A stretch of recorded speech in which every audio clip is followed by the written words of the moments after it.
On day 1, I spawned in a prehistoric amusement park as a baby mecha dinosaur and was surrounded by my dino friends. Welcome to your new life, little one. We were all created to bring enjoyment to the people. Whoa, amazing. Just then, alarms blared throughout the area. The caveman exhibit malfunctioned! Everyone run! Bursting in, entered this park's large mecha caveman. You people created us for your stupid amusement? Big mistake. I am a destroyer, and with enough scrap, you will see that. The caveman charged in towards all of us mecha dinosaurs. Because of our small size, none of us stood a chance against him. With every mecha he killed, he gained more scrap. No! My friends! He's gone too far. We all have to unite to stop him. It's the only way. But as he said this, he was destroyed too. No! On day 2, I reluctantly ran away as the caveman's deadly explosions were going on all around me. It wasn't long though until I successfully made it out of the park. He's planning on hunting all of my friends down? No, I can't let him. But just as I said this, the floor beneath me opened. Ah! After looking around, I realized I had fallen straight on a conveyor belt, sending me to my death. Yeah, dude, we finally got one of those robot dinosaurs. Oh, yeah. Time to get some sick items from it. Oh, no. As a Mecha T-Rex, I had piercing laser roars I could shoot out at my enemies. Rah! Take this! Oh, dude, it hurts. Although I was putting up a fight, I just kept getting closer to my death. This can't be how I go out. It won't be. Suddenly, a mecha velociraptor jumped onto the belt with me. My friend! He was incredibly fast, and with his sharp claws, he was able to break the belt. Whoa, thanks for the save. Of course, that mecha caveman is on the hunt for us all. But I think I found a way for us to stop him. Follow me. On day 3, I followed the mecha raptor until arriving at a clearing. In it was a strange-looking machine I had never seen before. I took this from the park, and I think it can make us both stronger. But how? Just then, the players from before dropped in, holding shredders. You're not getting away that easy. Get 'em! They both rushed in and began to slash at the two of us. With the shredder, every hit they dealt was lethal towards us. Gah! The machine! The two of us rushed over to it, and once inside, it powered on. With a giant slam, the two of us had now been merged into one. We were built even stronger, with 10 whole hearts. And I now had the Mecha Velociraptor's speed and deadly slashes. Whoa, this is more like it. The players rushed in once again, but now in my newly upgraded form, they were no match for me. I let out one more slash and roar, taking them down. Sweet. If that caveman plans on getting stronger, then so will we. In the midst of the destruction, I saw that there are 5 other dinosaurs that managed to escape. Really? If we can find the remaining ones and merge with them, we can become the ultimate mecha dinosaur and stand a chance against them. If that's what it takes to stop whatever he's planning, then that's what we're gonna do. On day 4, before I went searching, I took the time to build up a safe place to hide out. I also moved the machine here for future use and decided to build up a home for myself and the raptor to stay in. As a mecha dinosaur, I had my own gadgets installed to help me with my builds. And done. Ha! Made to scare off any intruders. Wait a minute, an intruder? Aha! Another one of you. I'm taking you as a prisoner. Oh, really? You in what army? This army. Oh, no. The rats all charged in. Ah! I fought back against them, but with the sheer amount of rats around us, they were winning. The head mech rat then shot a strange-looking arrow at me, and my programming shut down. I powered back up and was now in the middle of a destroyed-looking dump. why am I here? Around me were the mech rats, looking angrier than ever. Your kind is the reason my home and many of my people are destroyed because of that stupid caveman. Caveman? Dude, I'm not with him. I'm trying to stop him. What? David, I thought you said the dinosaurs worked for the cavemen. My memory chip must have malfunctioned. Sorry. Look, I want to put an end to whatever he's planning, but in order to do so, I have to find more mecha dinosaurs. Oh, you do? Follow me.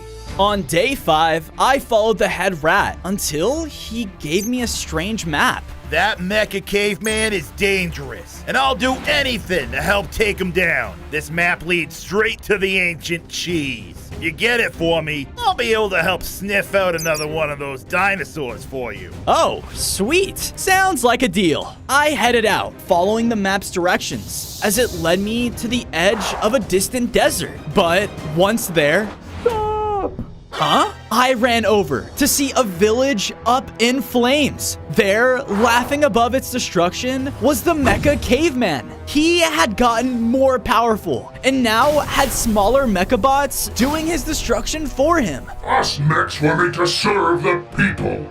Well, now it's time they serve us. Keep searching for the last dinosaurs. This is awful. Another mech? I hate you. All of the villagers' heads snapped towards me and began to chase me out of the village. Wah! I hate all mechs now. Yeah, imagine being metal. Thankfully, after enough running, I was able to lose them. Great. Now they hate us mechs too? This isn't good. I looked forward, and in front of me was a sacred-looking desert temple. Whoa, that ancient cheese. It has to be in here.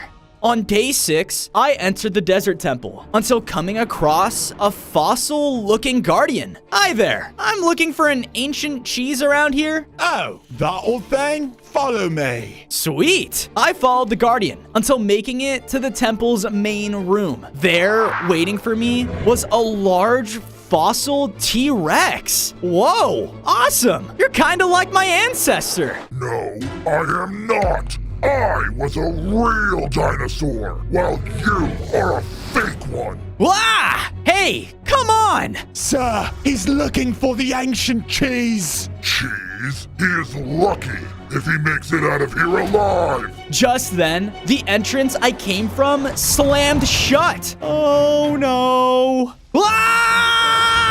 I was running through the temple halls with the large ancient fossil biting at me from behind. I was trying to slash at him all I could, but nothing would hurt him. He was already dead. I ran into another room and was surprised to see there, in hiding, was another mecha dinosaur, an Ankylosaurus. I've been looking for you. I've been hiding out here away from that caveman. Just then, the T-Rex broke through the wall. Another one? We have bigger problems right now. She shot out a crazy amount of fire, which stunned him. Quick, follow me. On day 7, I followed my newly found friend until arriving at yet another machine. Looks like all of us mechs think alike. We both hopped on in unison and turned it on. Because of this, the two of us were merged together. I now had 15 hearts total, and the mecha Ankylosaurus had been built into me. I feel stronger. The fossil T-Rex charged in again, but I now had crazy fire blasters of my own. I used them to keep the fossil at bay and combined it with my roar to really show him who the stronger one was. He tried his best, but with the combined strength of 3 mechs, he didn't stand a chance. Yes! Who's the real dinosaur now? With that, I went through the temple until finding the ancient cheese in one of its abandoned rooms. With this, hopefully that rat can help me find another one of my friends. I was about to leave the temple when I saw stuck inside of a cell was a baby fossil dinosaur. Aw, are you a prisoner? Yep, the ancient fossil made that pretty clear. He called me weak and useless. He called me that too. But don't worry, he's gone now. I let the fossil out of its cage, and he was excited. Oh, This is the life! How amazing! Come on, you can stay with me. The two of us left together until making it back to the mech rats. You have the cheese. I can smell it. Yeah, I do. Wait a minute. Aren't you a robot? And what? Robots can't enjoy food too? Give me that. I gave the rat the ancient cheese, and something sparked within him. It's working. I'll be able to take you to another mech dino in no time. On day 8, because their home was destroyed, I brought the mecha rats and the baby fossil back to my base. I used my mecha building abilities to make the dinosaur their very own fossil home. Then from there, I made the mecha rats their own little dump to call a home again as well. Yup. Trash. That's the stuff. Yeah. After that, I also expanded my home and even added components to it that I knew my other friends would love. We are sharing a body after all. Yep. Whoa. What's that? I walked outside to see that the lead mecha rat was going crazy.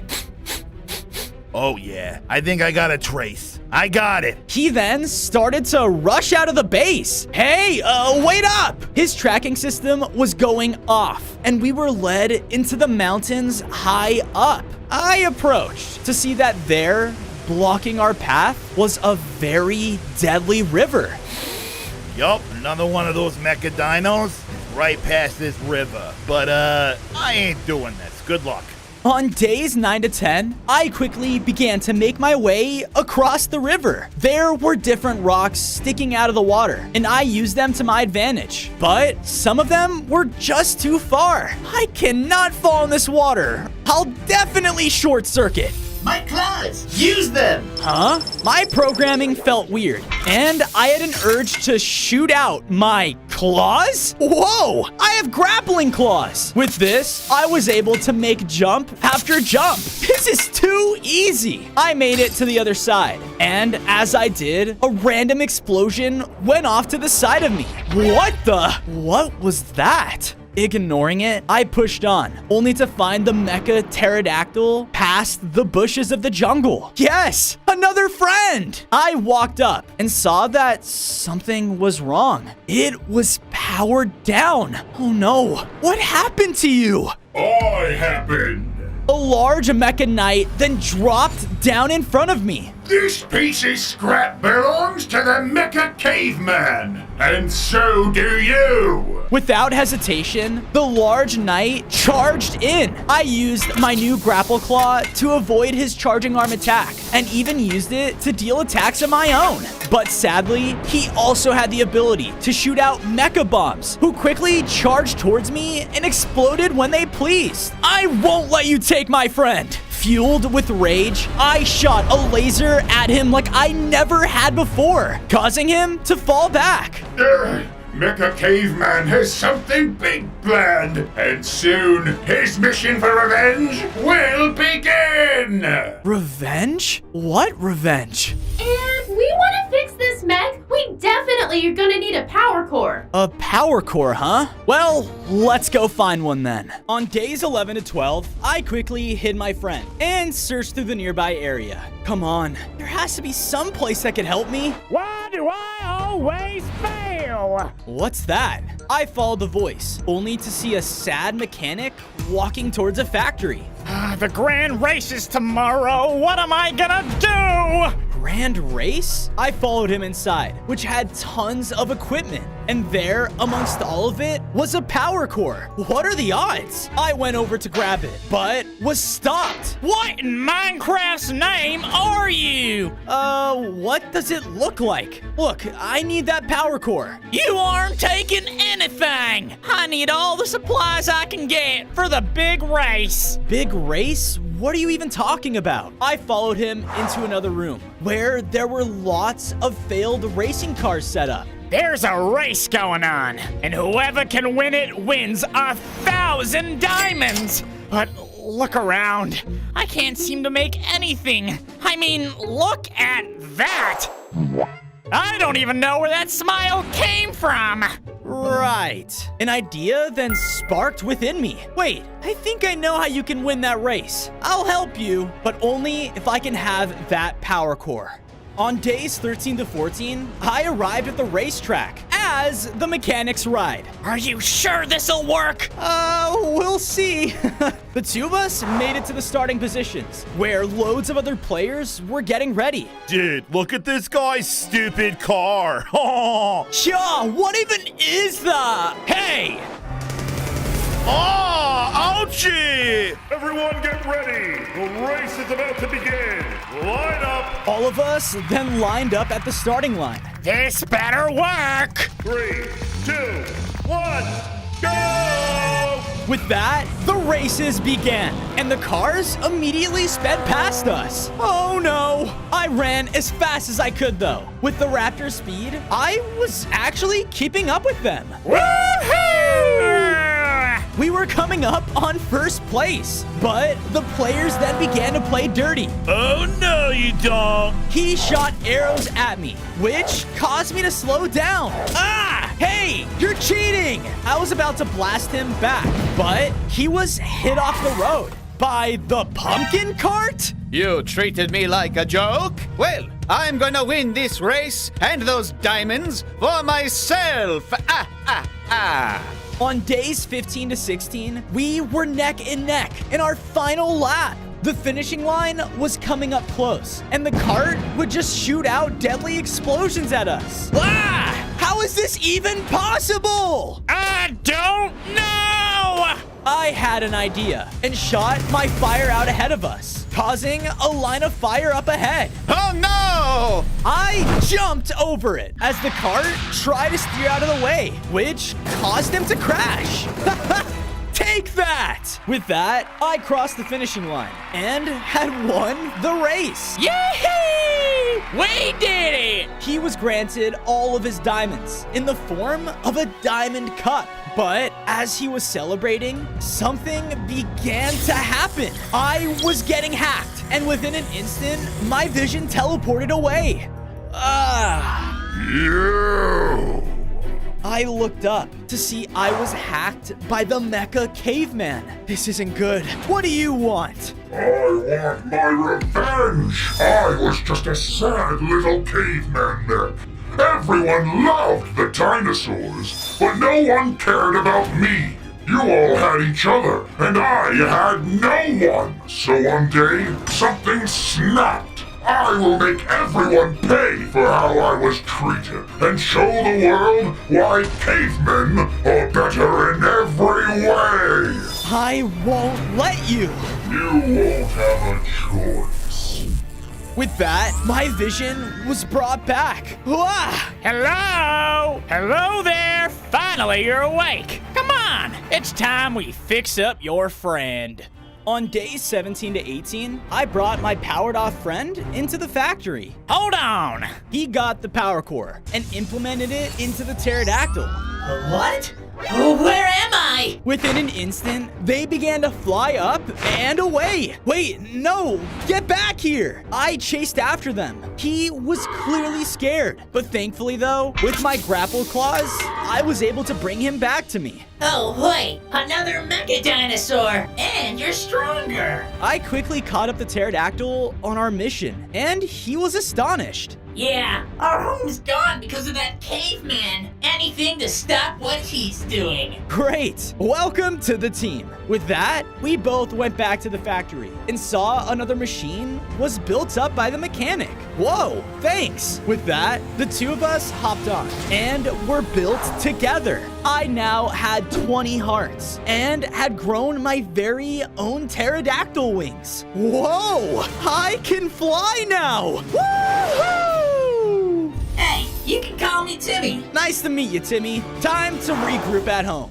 On days 19 to 21, I made it back to base. Whoa, you got wings now? Yep.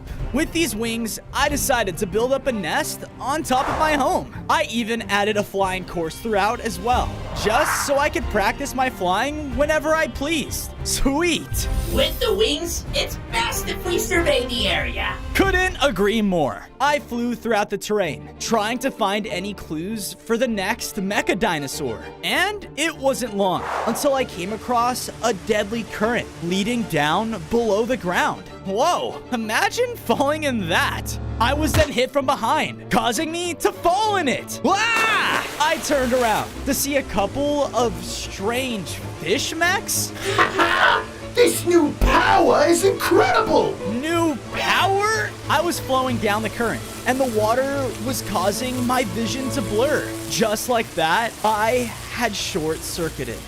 What happened? I lost you for a second. That's what happened. Huh? I turned to see next to me was a mecha bronosaurus. Whoa, another mech. Hi, I've been trying to get to you, but I've been having my own problems. Own problems? Wait a minute. Why can I suddenly operate underwater? I did a simple rewire to you. You're water resistant now. Here, follow me. I followed the Kronosaurus, leading up above the water into a lush-type cave. There in it was another machine, but... Some fish came by and used it to transform themselves into mech fish. This power is great! I hate those guys. Well, we need that machine to merge the two of us. Correct. With you by my side, we can take it by force. Agreed. The two of us charged in with pure aggression, but were stopped by their leader. Halt! Halt? You stole this machine from us. Yeah, because we need it. We don't mean any harm. Tell that to the people who pushed me into the water. Give that machine back now. You want it? Follow me. We followed the fish until being brought to an underwater aquarium. How about a little game? Whoever wins keeps the machine. Do we have a deal? On days 27 to 29, I was next to the fish mech leader's right-hand man. We have hid away one of our fish's water orbs. The first to search through this aquarium and find it shall win and take the machine. You're going down! Yeah, right. Horns went off, and the two of us began to search immediately. Naturally, the fish had an advantage. Not only could he swim faster than me, but he knew this aquarium inside and out. Of course, this competition's rigged. I gotta find my own way to win. I swam through, searching every corner I could find. Use my eyes. A pterodactyl's vision is top-notch. Oh, right. I focused my cameras, and because of this, I was able to see through walls. Whoa! Awesome! I saw the orb was behind a piece of seaweed, and my competitor was swimming right towards it. Oh, no you don't! I swam towards it as fast as I could. He tried to hit me away with his spear, but I fought back against him. Underwater, my abilities were a lot weaker, but I used up all of my strength and hit him away, which allowed me to win the competition. Yes, I did it. On days 30 to 32, I returned back to the fish's town with the Kronosaurus. All right, I won fair and square. That machine is ours. Fine, take it. Without it, though, we won't stand a chance. A chance? Against what? Follow me. We followed him and looked into a really dark underwater cave. In that cave, there is a sea monster like no other. It comes out often and takes all of us fish down as it pleases. We were hoping with the machine we could upgrade and put up a fight against it, but we are limited in men. Huh. I have a problem of my own above ground. How about I help you with this, if you join my team? Deal! With that, the Kronosaurus and I initiated the machine and merged into one. I was now a larger mecha dinosaur with 25 hearts. Not only could I swim in the water faster, but I could also shoot out my own water blasts. Sweet! Now, let's go deal with that monster. In my upgraded form, I left the town and headed deep within the cavern. Roars kept sounding off, and they kept getting closer and closer until one happened right behind me. Oh no! Within an instant, I was pulled deep below. Ah! Ah! I looked around and was now in the middle of an underwater temple. In front of me was a tiny little water leviathan. Aw, how cute. You're what the fish are afraid of? I'm going to eat you alive! What? The Leviathan then started to grow and grow and grow. Hey, you aren't a fish. Yeah, obviously. And you're not cute anymore. So, like, stop eating them, dude. Never! It charged towards me. It was incredibly strong. And just from its roar, sent down magical blasts that took away lots of my health. Ouch! Can't we just talk this out? It wasn't listening. So, I was left with no choice but to fight back. I was able to swim way faster now. And with my new water upgrade, I was able to counter him with ease. Aha! That's right! The Leviathan wasn't letting up though. But with one final water blast, I was able to take it down. Woohoo! Take that! The fish leader swam up and was happy. Thank you. You actually did it. I for sure thought you were a goner, but anyways, we will gladly join your side. Sweet! On days 36 to 39, I made it back to my base and quickly used my claws to dig out a pool. Once I had the shaping just right, I used my new water blasts to fill it full of water for the fish mechs. Oh yeah. Thank you, Fuzo. Don't mention it. All mechs have a home here. With that, I went over and added some nice details to my home to match my newest upgrade. Well, well, look at those pearly whites. I'm glad you like it. Just then, I heard some voices from outside of our base. Oh, come on! Who's that? I quietly snuck outside to see two pillagers running by in panic. First the park, and now our home too! These stupid dinosaurs are destroying everything! Their home was destroyed by a dinosaur? No, that doesn't sound right. I better check it out. On days 40 to 44, I ran off in the directions the pillagers were coming from, only to see that their mansion was completely destroyed. I looked around and saw that there were large footprints on the ground. Wait, a dinosaur! It really was another mech! Why would they do this? Just then, some of the cavemen's bots came in, searching the area. I better hide and see what they're up to. You heard the boss. Scavenge whatever's left. We have to get back to the forge ASAP. They quickly grabbed what they could and headed off. A forge? I followed behind them until we eventually made it to a massive forge built up in a clearing. The bots were using the structure to smelt down all the scrap they were harvesting. This can't be good. Yes, my most powerful upgrades are soon at hand. My revenge is close. So close, I can taste it. Bozo, I sense someone's watching us. I quickly turned around to see a strange light. Oh dear! Who was that? I can't let them blow my cover. On days 45 to 47, I ran away from the forge and into the forest after the creature. Come on, where did it go? I then saw the light again, moving throughout the trees. Aha! Ah! The little creature clearly knew the forest well and constantly was avoiding me. Suddenly, the light flashed as magical roots were summoned all around me. Ah! Oh, come on! Whoa, what's going on in the distance? Just then, the creature with the light began to reveal itself. You have entered the ancient forest, a cursed place. So, be gone! Aw, you're adorable. But what's your deal, man? I'm sorry, but you can't really be here. That last MECHA Dino that came in here didn't really end that well. Wait, is that another MECHA dinosaur? I need your help. I used my fire to burn away the roots and made a break for where the sound was coming from. Whoa, whoa, whoa! Did you not hear me? You can't! Why? We ran up to a ravine where a massive MECHA bronosaurus was trapped at the bottom, and he was stomping around like crazy. Ah, so much power!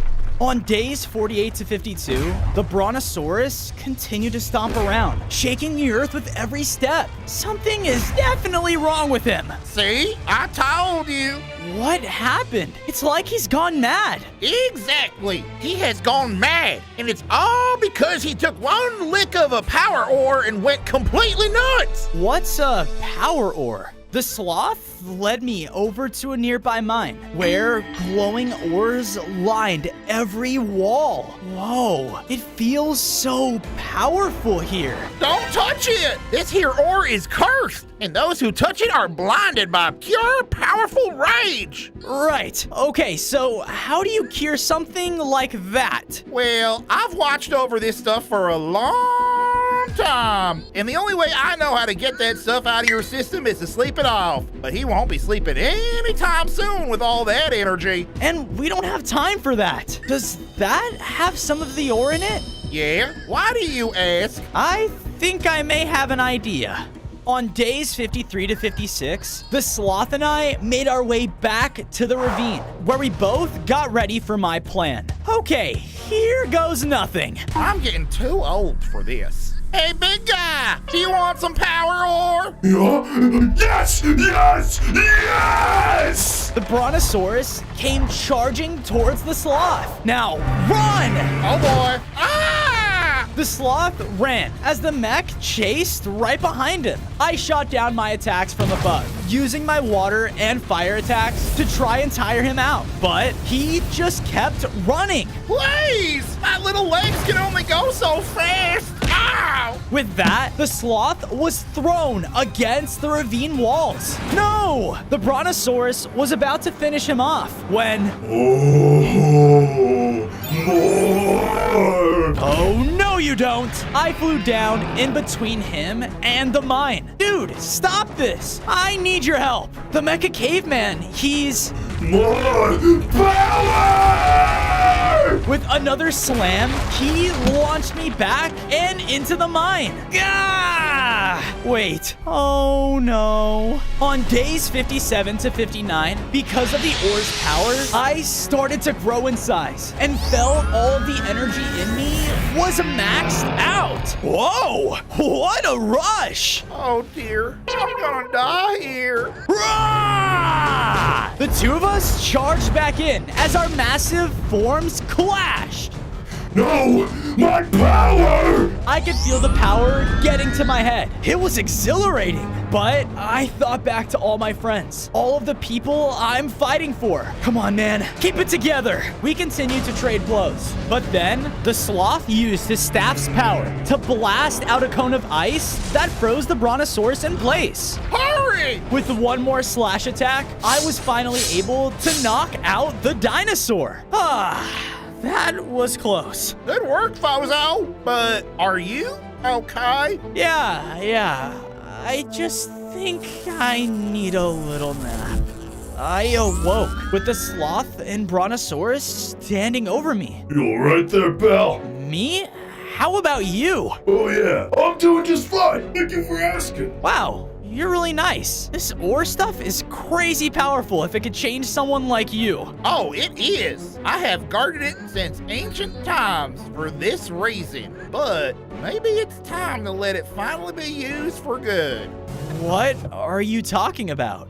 On days 60 to 63, we followed the sloth deeper into the mine, where he showed us another mech combining machine. That's right. This bad boy has to be one of the first models, too. It draws on the power of the mine. But I'm afraid it's on its last legs. That mine, too. Well, if we can use it, maybe it'll stop anyone else from being corrupted by its power. Wow! All this time, and you'd think I would have thought of that. Well, go on. The bronosaurus and I stepped onto the old machine, causing it to turn on, as the ores around the entire mine gave us their power. It's working! We were instantly combined together, causing me to upgrade again. I now had 30 hearts and the overwhelming power of a brontosaurus. Sweet! But as I said this, the mines began to shake. The ores loss in power caused a cave-in, trapping us inside. Oh dear, we're done for. I don't think so. Use my power, Fozo! Right! With my newly acquired abilities, I was able to unleash my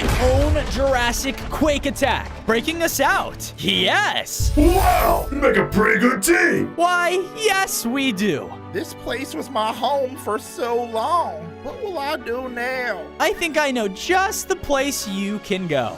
On days 64 to 68, I brought the ancient sloth back to my base and quickly got to work building him up a comfortable treehouse. You know, all you high-tech bozos really aren't that bad after all. I then went over and built up my own home so that it could fit my upgraded form.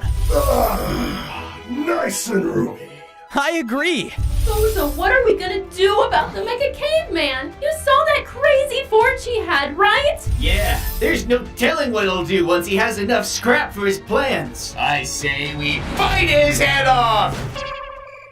Well, that's not very nice. Just then, the baby fossil dino came running up to me. Fozo!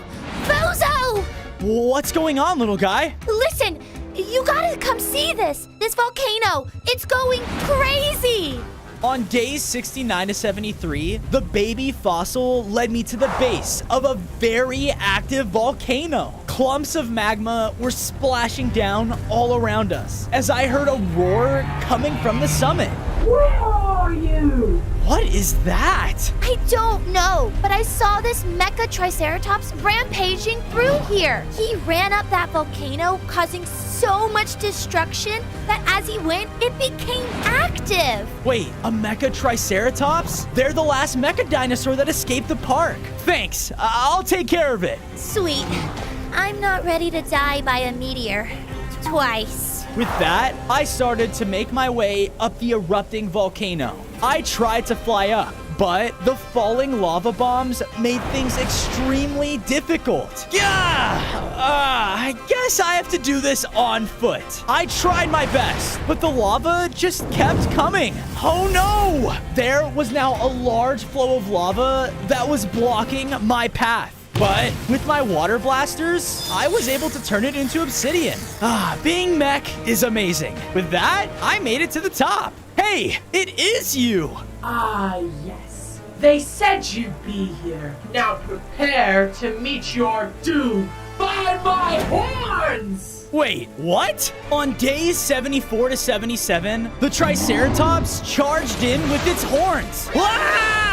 I flew up, quickly evading the attack, but I was confused. Why are you doing this? We have to work together. I will never work with the likes of you, not after what you've done. What? What did I do? The Triceratops charged at me again, but this time, his speed and strength allowed him to dash up at me in the air. Whoa!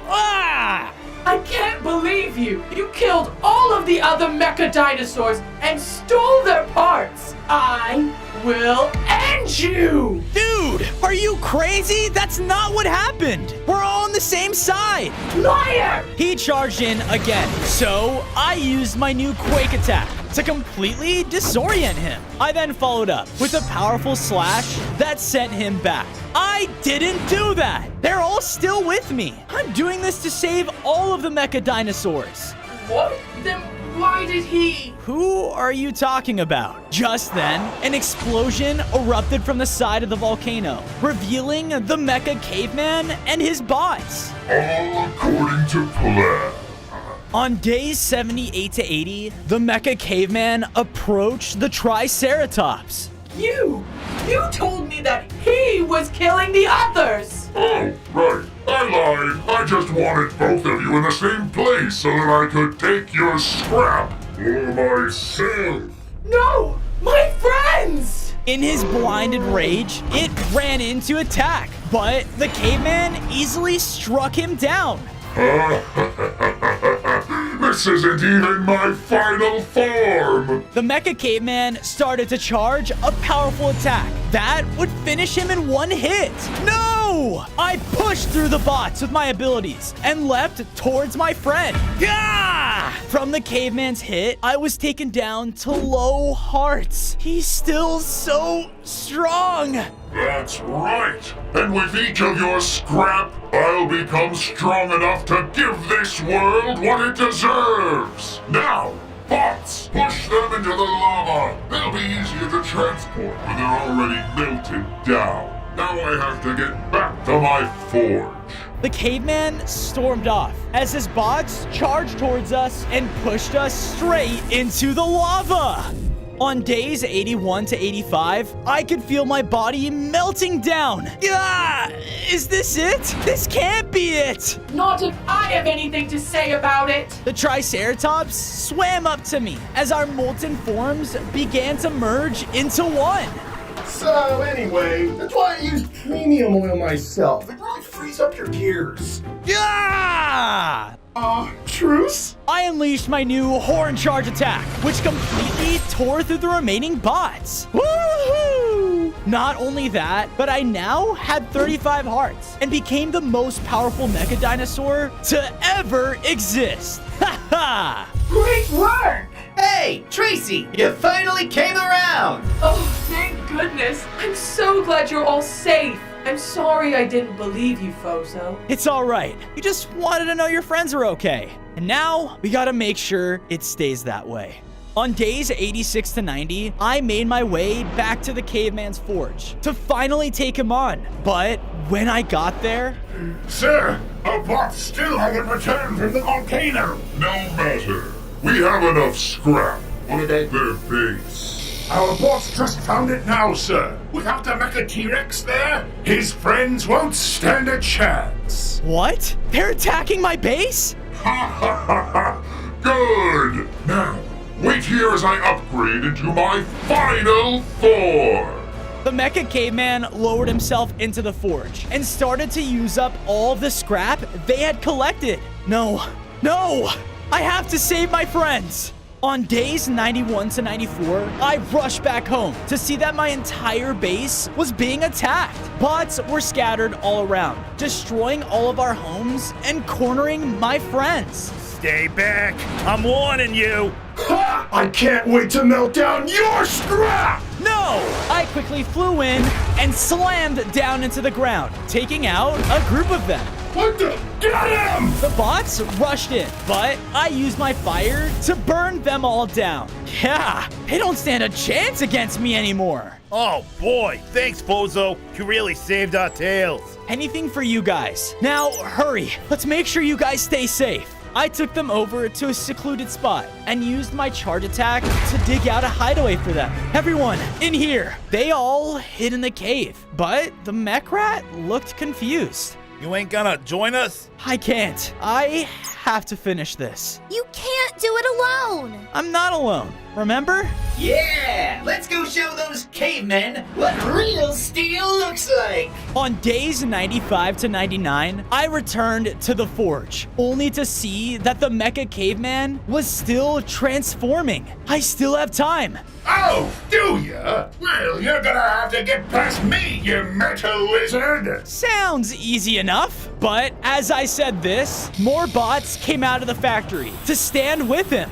Less easy. They all charged in and began to attack in unison. They weren't as scary anymore though, but their sheer number was still overwhelming. I used all the abilities I could to take out groups of them at a time, but any chance he could, the knight would just come charging in and hit me back. Ah, stay back! I knew that the Mecha Caveman was about to finish his upgrade. I don't have a second to lose. Because of this, I unleashed another powerful Jurassic quake that took out the remaining bots. Oh no! And I finally took down the knight as well. And stay down. Yes, we did it! But as I said this...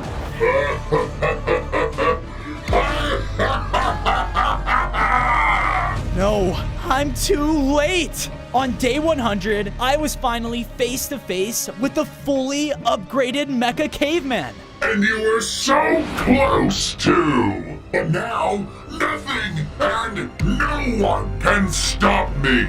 Let's just see about that. The Mecha Caveman began to blast down at me with a barrage of attacks. This was clearly the perfect upgrade for him, and he was the strongest he had ever been. We continued to fight, and I had to use all of my newfound abilities to dodge around his attacks. I was now much faster than him, and my new abilities were actually chipping away at him. But I got too cocky and was hit. Gah! I was extremely low on hearts. No, his power is just too much. No, you can do it. You are strong, Fozo. And to nothing. Not long ago, I was even weaker than you, and neglected because of it. But now, you are the only thing left in my way. Remember, we are all with you! I could feel every one of my dinosaur friends power up inside of me. All of our rage and energy built up into the strongest burst we had ever felt before. No! No! The shockwave itself struck the caveman and finally took him down for good. Yes, we did it! The entire world can now live in peace. On day 1, I spawned in as a baby elemental dinosaur, sitting high up inside of my beautiful dinosaur valley. I looked around and noticed 5 other eggs that were surrounding me, each representing an element. Whoa, are these my brothers and sisters? Small meteors then suddenly appeared in the sky and started to shoot down on all of my dinosaurs. Ah, what's going on? My home was quickly being destroyed, followed by a large crash. Now, in the center of my once beautiful home was a large meteorite volcano. And emerging out of it was a meteor army. Landing successful!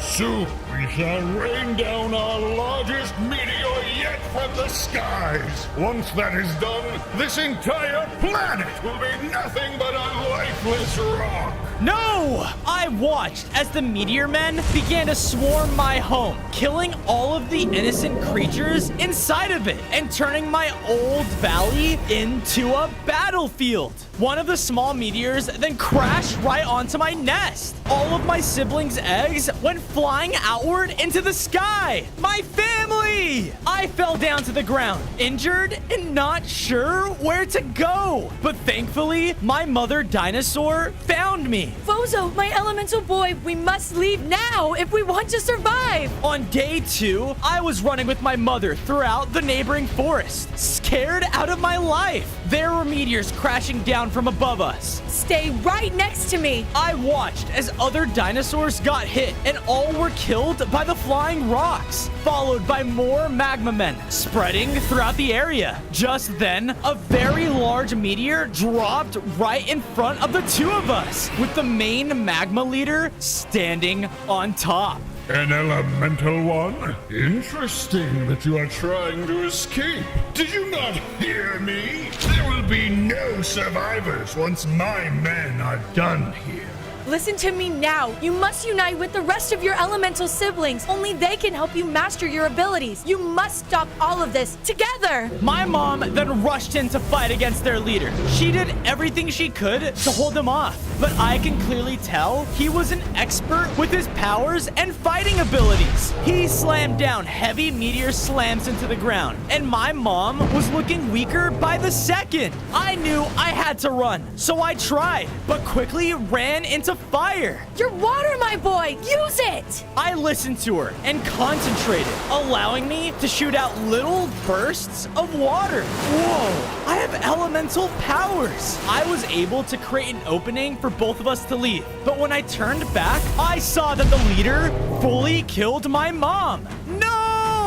I started to run away as fast as I could, knowing I had to find the other elemental eggs. I reached a safe clearing inside of a cave and thought I was okay, but a shadowy figure emerged out, and standing there was a caveman. Ah! On day 3, I panicked and started to run away, but quickly realized the caveman was scared too. What you doing at home? I'm sorry, No more words. Leave. The small caveman then started to walk further inside of his cave home. Hey, I can't just leave. I'll get spotted. I chased after him throughout his home, but just like mine, it was destroyed. My family gone, killed by Gideon and his magma men. Gideon. So that's who their leader is. Look, there may be a way I can stop them using my elements, and I'll need all the help I can get. Before the caveman could respond, we heard rocks moving around in a nearby room, followed by magma men emerging out. That's the elemental dinosaur! Get him before it's too late! Oh no, we need to go. Follow me! The caveman led me to a room that held a very dangerous cave-side parkour. Here goes nothing. The two of us began to partake in jump after jump, while the magma people shot fire at us from behind. Come on, just a little closer. With the one final jump, we were able to make it on the other side. Yes, we did it. Whoa, so you're elemental. You really are special. All I want is to take down those men. And in order to do that, we do. Together. My name, Oog. Nice to meet you. I'm Fozo. From there, the two of us began to walk onto a sandy beach. And sitting far off on the other end of it was the Earth dinosaur egg. On day 4, I made my way over towards the Earth egg. I'm so glad I found you. As I got closer, I then realized that there were other eggs surrounding it. Okay, but why? I slowly went to pick it up, but when I got too close, the entire ground beneath me began to shake. In one large sandy explosion, out emerged a very large prehistoric turtle. Stay away from my children! The turtle began to attack at me. Ah! Stop! He had very powerful slams and would even spin very fast to shoot out coconuts at me. Knock it off! I tried my best, but there was only so much I could do with my minuted elemental powers. With one final hit, I was knocked right next to the Earth egg. Wait a second, that egg, it's not mine. Yeah, it's my sibling. My apologies. I've been on edge since that meteor crashed down. Everyone is in danger. I know, and my mom is gone because of it. That Gideon is pure evil, and words spread that this is just the beginning. Go ahead, take the egg. I listened and picked it up. Once I did, something strange began to happen. I grew larger in size, gained 5 more hearts, and now had fully mastered the earth element within me. Whoa, I get stronger when I find these eggs? If so, it's important you find the others. Agreed. But first, we need a safe place to keep them. I know just the place. On day 5, the turtle brought Oog and I over to a secret passageway, which led us straight to a hidden valley. Whoa. This is where I come for moments of peace. It's the most hidden place in the forest. Thanks for showing us this. Oog and I went to work. I went out and got enough materials to make myself a set of stone tools. I was able to make my very own dinosaur-themed home. Perfect! I looked over and noticed Oog made himself his own little cave to sleep in as well. I can't wait to avenge my family and show everyone that even cavemen can be strong like dinosaurs. I then went and built up a nice little nest platform for the earth egg. But once I placed it down, the egg started to crack. In a large burst, out poofed a little earth dinosaur. Whoa, brother!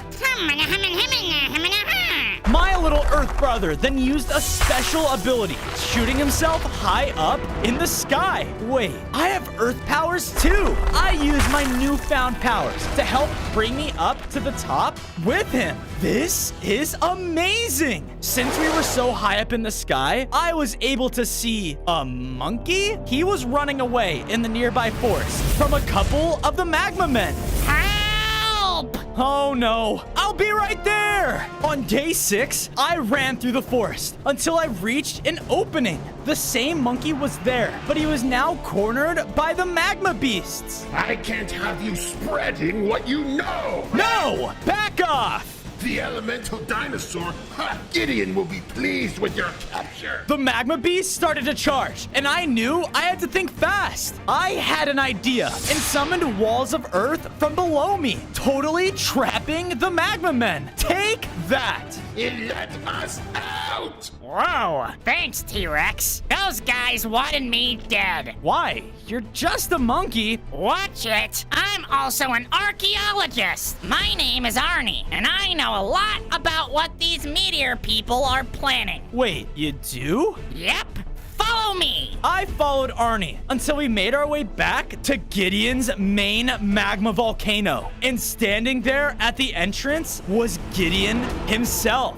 My people, Phase 1 is now officially finished. It is now time to start Phase 2, which will require lots more power. But in the end, when that final meteor lands, it will be worth it. Final meteor? If you thought those other meteors they fire are large, the one they plan to rain down onto this planet will wipe out every single species within a single hit. That's not good. There is one dinosaur that I'm worried about. One that yields the elements. Go out and make sure he is brought back to me alive. Oh no, I need to find the next elemental egg. Wait, I think I saw an egg like that recently. Follow me. I followed the monkey until we reached a crash site. Everything looked destroyed. Wait, no. The egg, it was right here. Hold on, let me check. The monkey used a special type of magnifying glass, making a trail suddenly appear before us. Whoa. Bingo. This trail right here should lead you right to that egg. On day 8, Arnie and I followed the tracks until we found ourselves inside a large civilization that was hidden away from the rest of the forest. Whoa! I looked around and saw lots of different dinosaurs looking sadder than ever, all because their homes had been destroyed. Look! Far off on the other end of the hideout lied the fire egg. There it is. We both went over in excitement, and once I was about to collect the egg, a fire pterodactyl flapped his wings and flew down in between us. You must be runaways too. No, we're here to get that egg. This, I'm protecting it, just like every other dinosaur that came here, searching for a safe hideout. But if you really want it, I guess you can do something for me to earn it. The fire pterodactyl led me down in his empire to some sort of core room. In the center of it lied a fire orb, but it looked like it was burning out. This core, it used to keep this entire place running, but with the increase in dinosaurs, it's harder than ever to keep the flame alive. Go out and retrieve the never-ending flame for me. Then I shall give you the egg. On days 9 to 10, I went out searching for the never-ending flame. The pterodactyl said it would be here, but where? I then realized that I was standing over loose gravel. Oh no!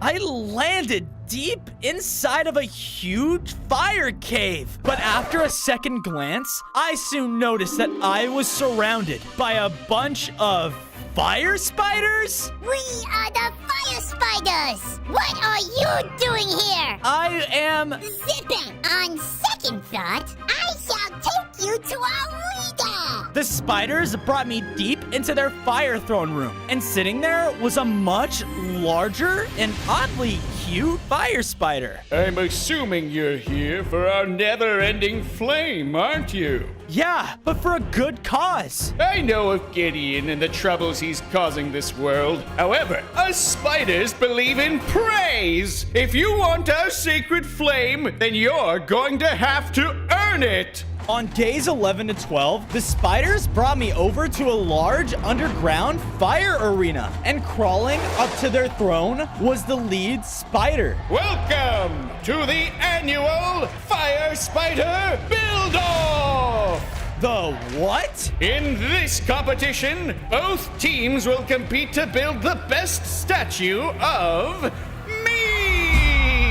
Whichever statue looks the best will be deemed victorious! The crowd started to cheer, and I looked over to see that my opponent was a small group of spiders. Hey, wait! There's multiple of them! Begin! The opponents quickly started to swarm around their build. They worked so fast together. I went as fast as I could, trying to build up my statue, but I was falling behind. Wait, I have an idea. I used my earth element to quickly make pillars that allowed me to build even faster. And done. Wow, that looks just like me. You win. You win. You gotta be kidding me. This sucks. Yes! With my victory, the lead spider led me into a room, and inside, hanging on a gigantic web, was the never-ending flame. I went and picked it up. Perfect! On days 13 to 14, I brought the never-ending flame to the fire pterodactyl.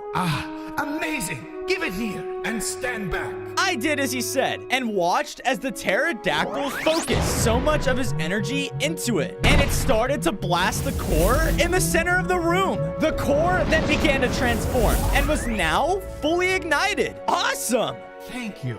You may now take the egg. I ran over and happily grabbed my fire sibling's egg. This caused the fire element within me to well up and grow in power. I gained 5 more hearts and now had mastery over my fire element. Sweet! Hopefully with this, you can stop Gideon. He is truly hurting all of us. I don't know how many more dinosaurs I can keep safe here. You know, I think I have an idea. On days 15 to 16, I decided to help the pterodactyl by bringing some of the dinosaurs back to my hideout. With Arnie, of course. I wasted no time gathering materials and building up a house for all of their liking. Thank you so much. No problem. I then went over and built Arnie his very own research site for all of his archaeology needs. Wow! Thanks, Fozo! You know, if you ever see meteors lying around, grab me a sample and I'll see if I can make you something with it. Yeah, I'll be on the lookout. I then went over to place down my fire sibling's egg next to where I put the others. When I did, it hatched and a baby fire dinosaur came out. My brother!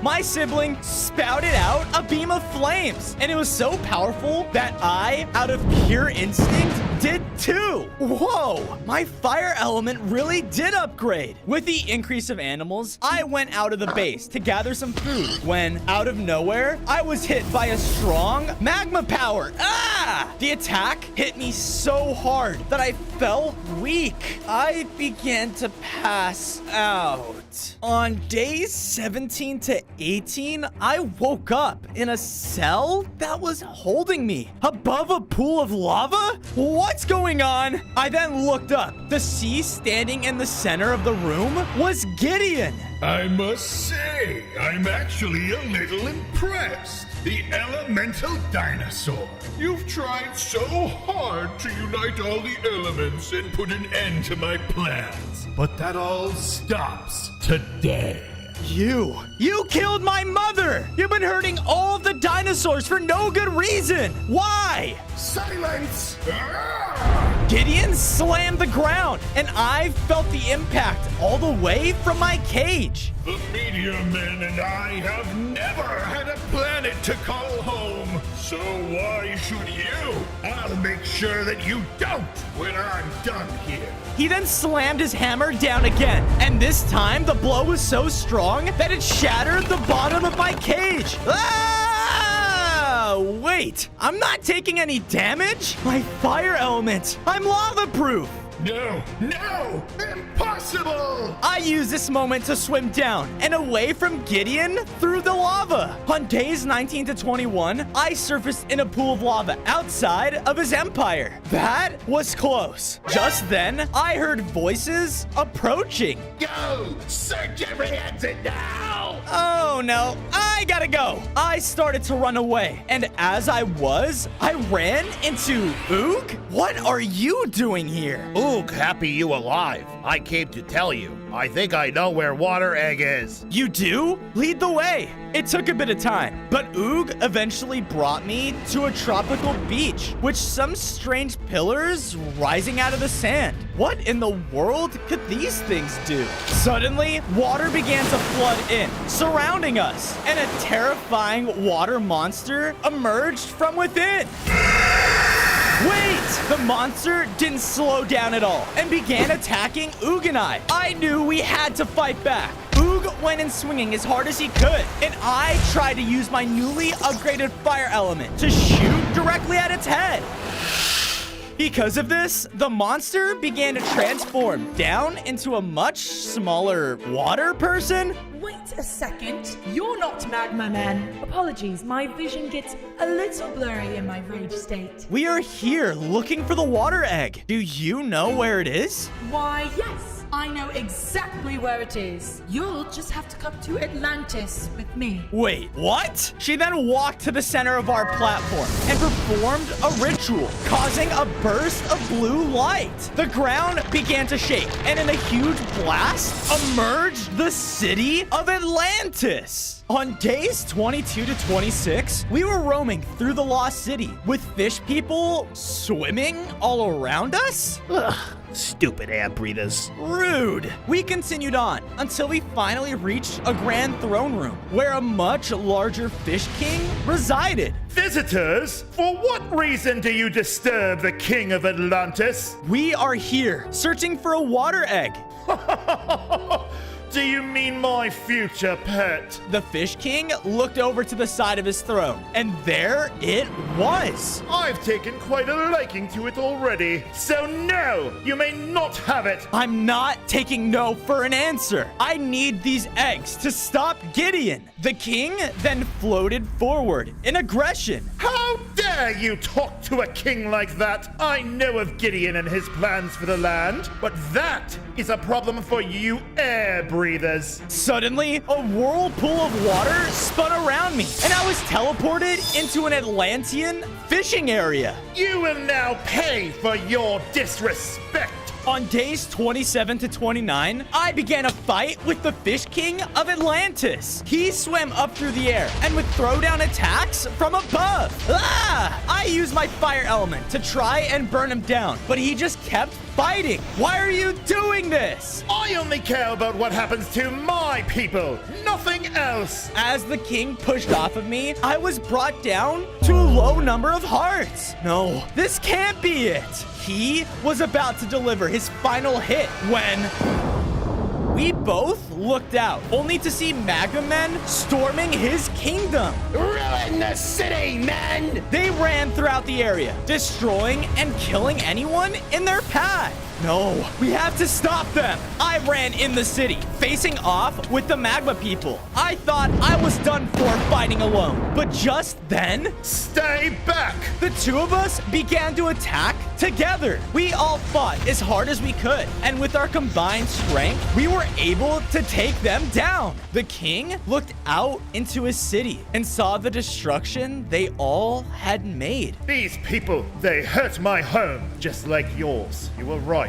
Even in the oceans, we are not safe. We all have to work on stopping him together. On days 30 to 32, we went back to the throne room, and the Fish King presented me with my water sibling's egg. I grabbed it, and because of this, I felt the element of water flow throughout me. I gained 5 more hearts, and now had mastered the water element. Fish, you will accompany the elemental dinosaur on his journey and make sure he is on the right path to stop Gideon. That is a direct order from your king. Yes, my king. I've got my eyes on you. We started to head back to my base, but as we were leaving Atlantis, we came across a crashed meteor. This is perfect for Arnie. I went over and collected a couple of pieces. Hopefully with this, he can make something good. On days 33 to 35, we made our way all the way back to base safely. I collected enough material from Atlantis that I was able to build him up a nice aquatic home in our lake. Oh, yep. This will do just fine. I then ran over to my other siblings and placed down the water egg. And there she was, my baby sister. sister. Bozo, I heard you had some samples for me. Yes, I do. Here you go. Amazing! I will start analyzing these immediately. Arnie very quickly picked up the samplings and ran off to do his research. I turned around to see that the water dinosaur was nowhere to be seen. But on the ground, leading away from where she was standing, was a trail of water. What the? I followed it along with Ook all the way to where my sister stood, looking out over a large magma outpost. And there, towering over an army of magma men, was Gideon. On days 36 to 38, Ook and I started to sneak into the outpost, being as quiet as we could. We need to know what they're planning. We finally found a hiding spot to watch as Gideon addressed his army. Good work, my magma men. You have secured for me just what I asked. The lightning compass. And while you've been busy, so have I. As he shouted out, he slammed down his weapon, which caused him to grow in size. That is not good. Bozo, they have lightning compass. Which probably leads to the lightning egg. Now, build the beacons, my magma men. Once they are complete, we will reduce this planet to rubble. Beacons? What is he planning? We gotta find that compass. Ook and I snuck around the outpost until I finally saw it. Look, up there! At the top of the tall tower lied the lightning compass. But spiraling up inside of it were tons of platforms. Okay, keep guard. Here goes nothing. I began to parkour up the tower, but after a few jumps, I heard a click from under my feet. What the? Suddenly, rising from the floor at the bottom of the tower was a large fire creature directly in front of Ook. Oh no. On days 39 to 41, Ook was face to face with the fire creature while I was trying my best to climb up the tower. A magical barrier blocked my path, and the creature wasted no time to begin to attack. I gotta hurry. I was jumping as fast as I could, while Ook was getting overwhelmed. The creature's attacks were just too much for him. Ook just kept getting launched back, hit after hit. Ah! Oh no. Ook! Just when I thought the fire creature was going to land a final blow, I saw him begin to grow. He was now a much stronger adult caveman. Whoa! They continued to fight, but this time, the fire creature's attacks were barely even scratching him. I finally made it to the top of the tower and collected the lightning compass, just in time to see Ook take down the creature. Whoa! You're so much stronger now. Oh yeah, I did it. Yeah, you did. On days 42 to 44, we made it out of the outpost and separated as I began to follow the lightning compass. I knew I had to continue onwards, but before long, I stumbled across a desert dinosaur village. It was full of armored ankylosaurus, but something felt off. Please don't hurt us. What? No, I'm not here to hurt you. I looked around at all of the other dinosaurs, and they all looked so tired and weak. What happened to you all? Our village has not gotten water in days. As I looked around, I saw every watering hole was dried up. Oh no. Why? Follow me. On days 45 to 47, the Ankylosaurus led me to a rocky monument just outside of the village. A pharaoh lives in these lands who would regularly bless our village with rain, but recently he has stopped. That's awful. I need to help you guys. I walked onto the monument and had an idea. I concentrated all of my power on my water element and unleashed a geyser of water that shot up into the sky. Come on. Come on! Clouds darkened above the dry desert, and it began to rain. I looked over into the village, and its watering holes filled up rapidly. I did it! What's going on? The storm clouds above started to unleash multiple bolts of lightning down onto a desert temple. What is that?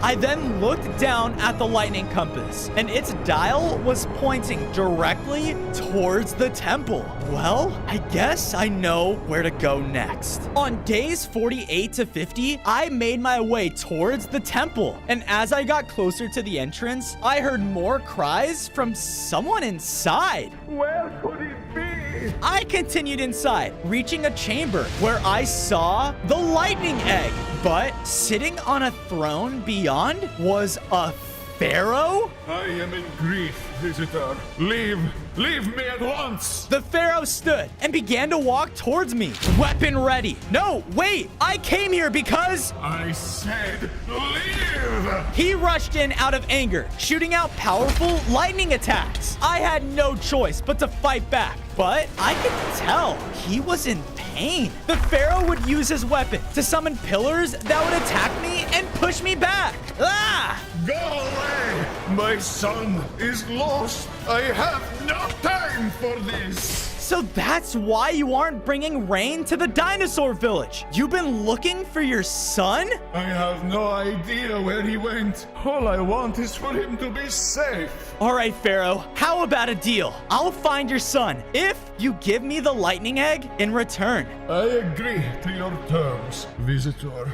On days 51 to 53, I went out and searched the desert for any sign of the pharaoh's son until I saw a huge magma maze. The lava from it was slowly seeping outwards and towards the desert. Could he be in here? I ran into the maze without a second thought, jumping through obstacles and searching my best. As I continued on, I spotted a powerful looking magma minotaur. Where are you little pharaoh? So, he is here. I gotta find him first, but I can't be spotted. I kept going through every part of the maze when I noticed that a part of the wall was cracked. Using my earth element, I forced the crack to open wider, revealing the younger pharaoh. Hey, don't worry. I'm here to get you out. Oh my, I was just exploring when this maze just landed on top of me like a meteor. Now that scary magma minotaur is trying to kill me. That will not happen on my watch. On days 54 to 56, we were running as fast as we could out of the magma maze. We need to find the exit. Come on, this way. We entered what looked like the maze's center room. Just then, the powerful magma minotaur came around the corner and saw us. Aha! There you are, little pharaoh, and you, the elemental dinosaur. You know about me? Oh yes, Gideon has sent a countless number of his magma army in search of you. Well, here I am. I tried to blast the minotaur with my fire element, but he just ran right through it, towards me. We began to fight as he would pummel me with his giant fists to attack. He was incredibly strong, and when he hit me, I lost so many of my hearts. Ah! More of my magma kind are being spread around the world as we speak. Each meteor brings us closer and closer. The Minotaur did everything he could to try and take me down, but I wasn't going to give up. I unleashed a torrent of my water element, dealing a massive blow, fatally knocking him back. Gideon's plans are already in motion. His next phase has already begun. The beacons. No! We need to get out of here now! On days 57 to 59, we quickly left the maze and safely made our way back to the Pharaoh's temple. The Pharaoh's son ran to his father with so much joy, and the dad looked so relieved. We did it! Thank you, kind visitor. As for the agreement to our deal, you may have the lightning egg. I ran up and grabbed my sibling's egg, and this caused the lightning within me to grow even more powerful. I gained 5 more hearts, and now had mastered my lightning element. Awesome! These magma people are getting out of hand. If they succeed in their goals, my son won't have a world to live in anymore. I know. I won't let that happen. On days 60 to 62, I brought the reunited Pharaoh family back to my base. I had to keep everyone safe until Gideon was gone. I gathered enough materials in the desert so that I can build them up their very own desert temple to stay in. I cannot thank you enough, visitor. Call me Fozo. After that, I went over and placed down my lightning sibling's egg, hatching another baby dinosaur. Look at you. The skies above our base began to rumble, and lightning flashed as I felt my instincts kick in again. A flow of electricity surged through me, and I let out a roar of thunder. Oh, Fozo, you're back! Come here, quick! Arnie motioned for me to follow, and I saw that he was working on the meteor sample I gave him. So, something strange is happening to the meteor fragment. It seems to act as if it's alive? Like it's calling to something. That's strange. Huh, yes, very. Here, why don't you give it a try? I made it into something a bit more pocket-sized. I picked up the meteor fragment, and because of this, I was pulled away into a dark vision. On days 63 to 65, I was pulled into a strange starscape area. Am I floating in space? Suddenly, appearing out of thin air was a huge person that looked like was made out of stars. Welcome to my realm. Your realm? Where are we and who are you? I am the stars around you. I am the galaxy. Whoa. I have brought you here to aid in your quest to stop Gideon before he succeeds in his efforts. Why do you care? Why help us? He has destroyed many planets out of pure jealousy of his own. If we don't stop him, then not only your planet will be destroyed, but countless others after. And as the dinosaur that wields all the elements, you must be the one to stop him and save the world. With a wave of his hand, the galaxy created an image for me to look into and see a snowy tundra. This area is not far from where you are now. Go there, and you will find your ice element.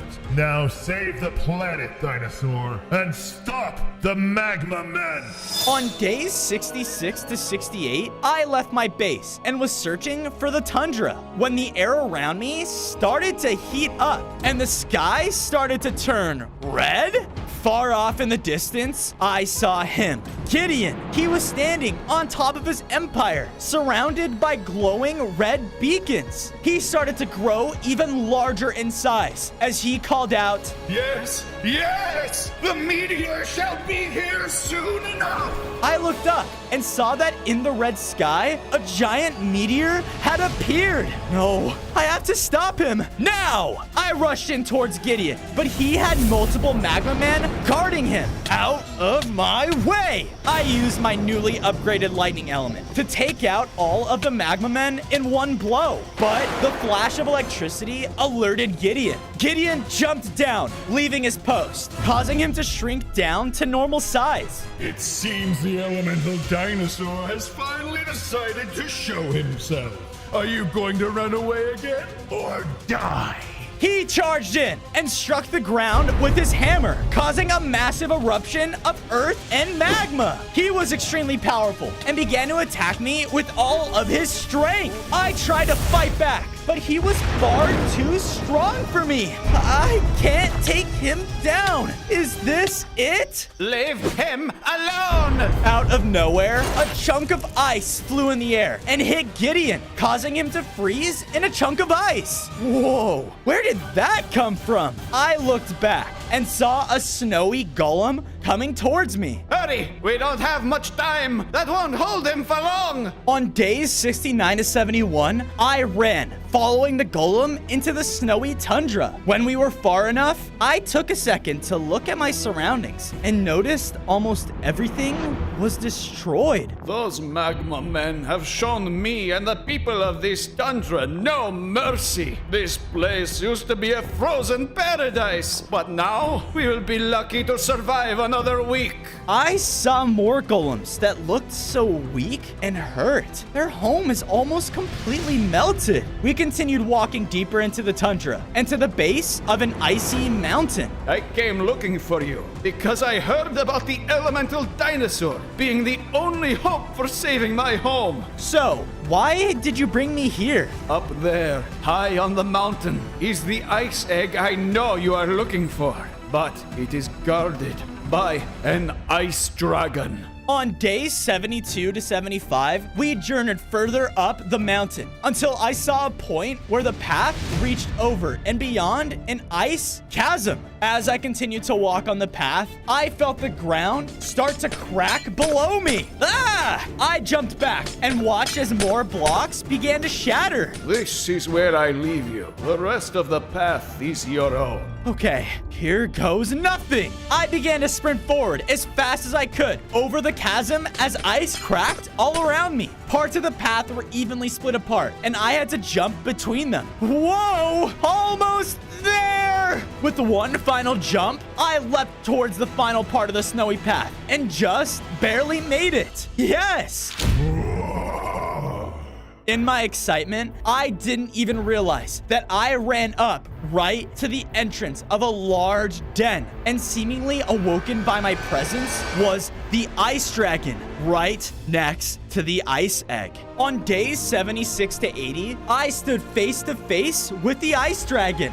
Have you come here to slay me? No, I came here for that egg. Oh, yes. I am the protector of these lands. I would do anything to keep those golems safe. So, we're in agreement then. Yes, you will need all of the power you can get to stop Gideon. But who's to say that you will even win with the mastery of the ice element? I've come too far to not try. Oh, very well. But first, the dragon leapt forward, landing right in front of me.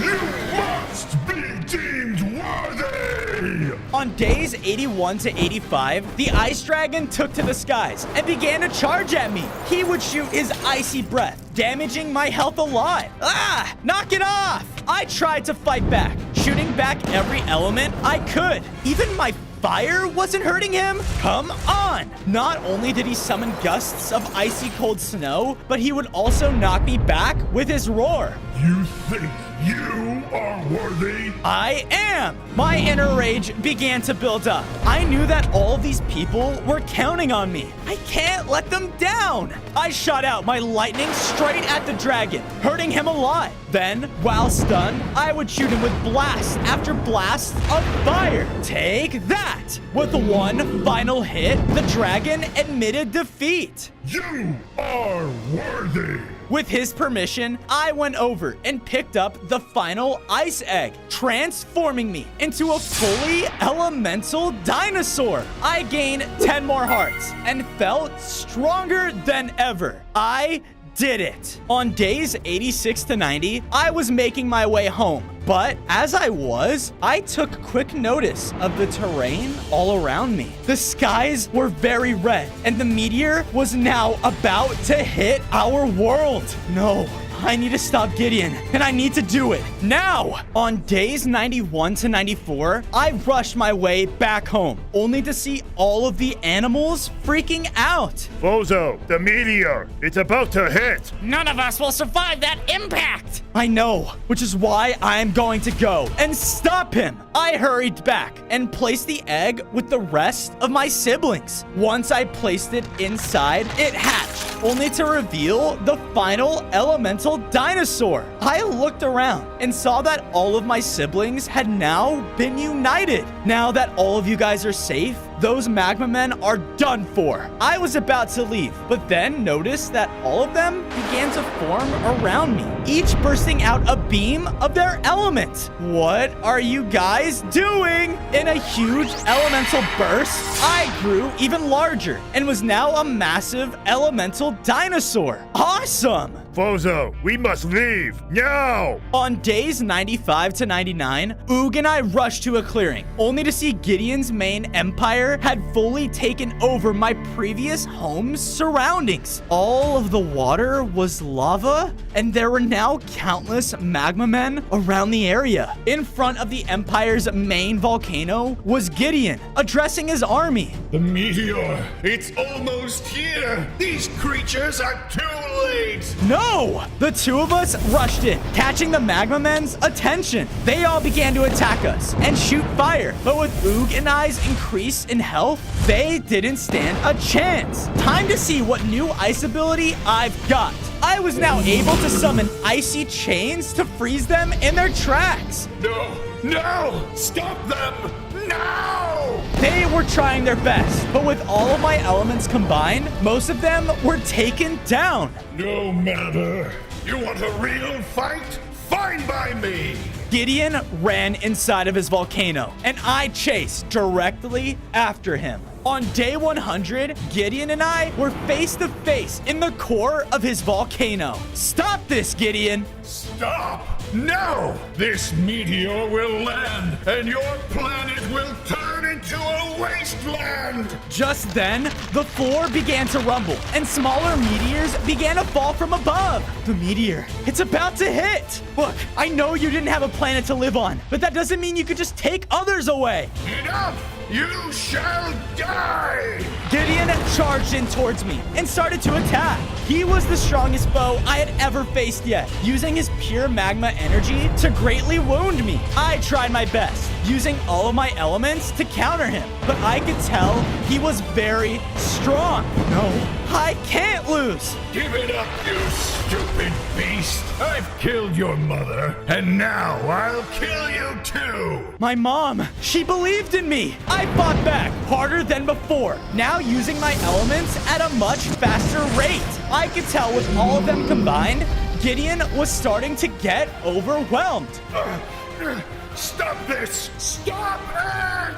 With one final elemental hit, the magma leader was defeated. The skies returned back to blue, and their meteor was now gone. We did it. The world can live in peace.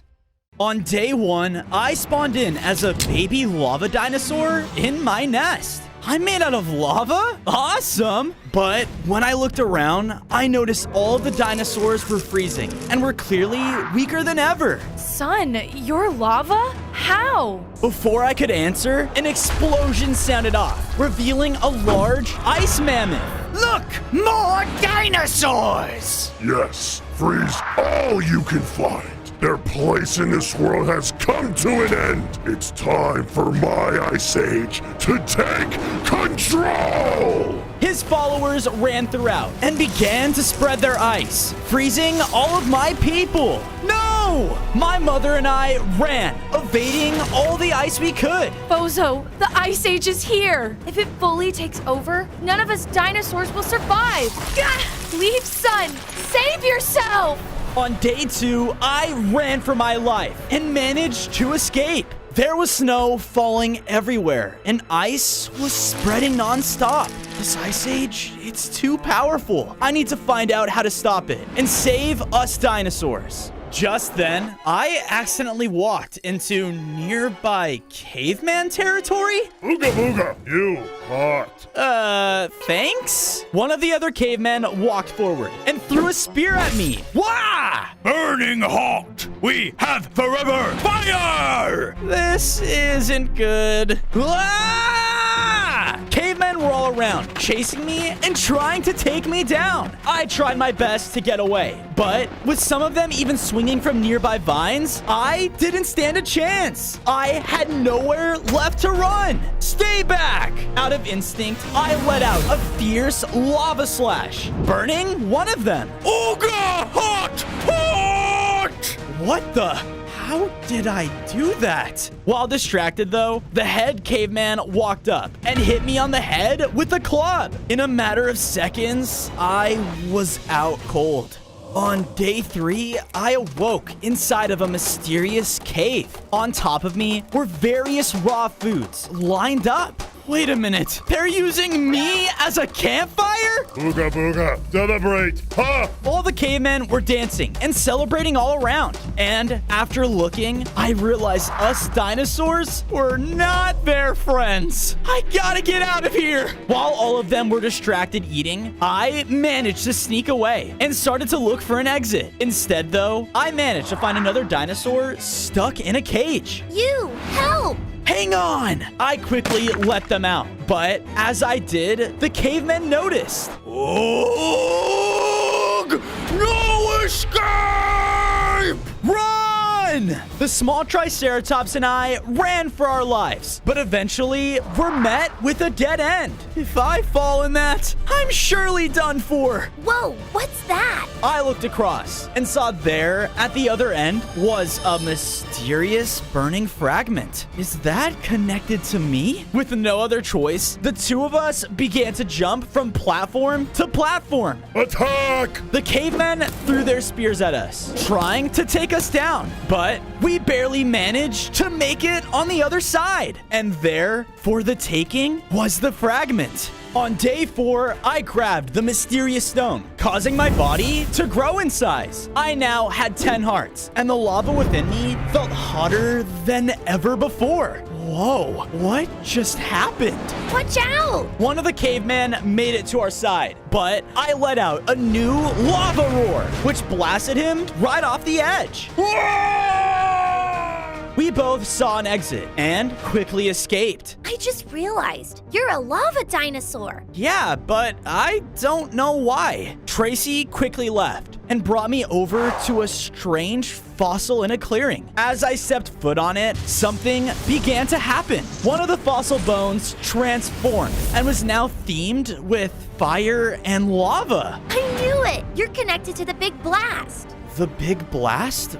What's that? Yeah, us dinosaurs saw it as the end of the world. It was a blast so large that it wiped out half of our population. Ever since then, the Ice Age began to spread, trying to take out the rest of us. And I'm connected to it? Maybe finding more of these fragments can answer why and be the key to saving my people.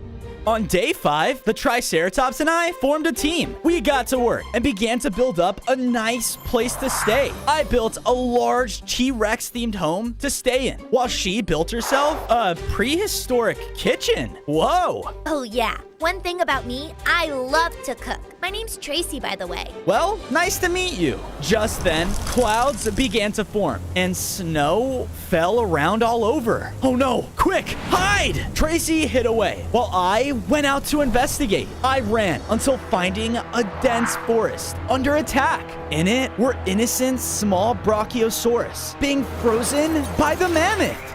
Please, stop! The ice now has claimed this land. Keep expanding! I was about to blindly run in, but a tree line burst to the left of me, revealing a large lava turtle? Another lava creature. Whoa! Hey, get back here! I chased after the lava turtle until entering a nearby desert, and thankfully, I was able to cut him off. Nice, turtle. Look, I need your help. Great! Another lava animal? One is enough! The turtle then started to stomp towards me. Oh no. On day 6, the large lava tortoise began to spin in circles and launch lava coconuts at me. Ah! Come on! I just want to talk! I tried my best to fight back against him, but with his large, heavy shell, nothing I did worked. He spun again, and this time spun right into me, launching me all the way to the shoreline. Yeah! After looking up, I saw that this shore was burnt down. Large traces of cobblestone were throughout it, and all of its life was gone. This was my home.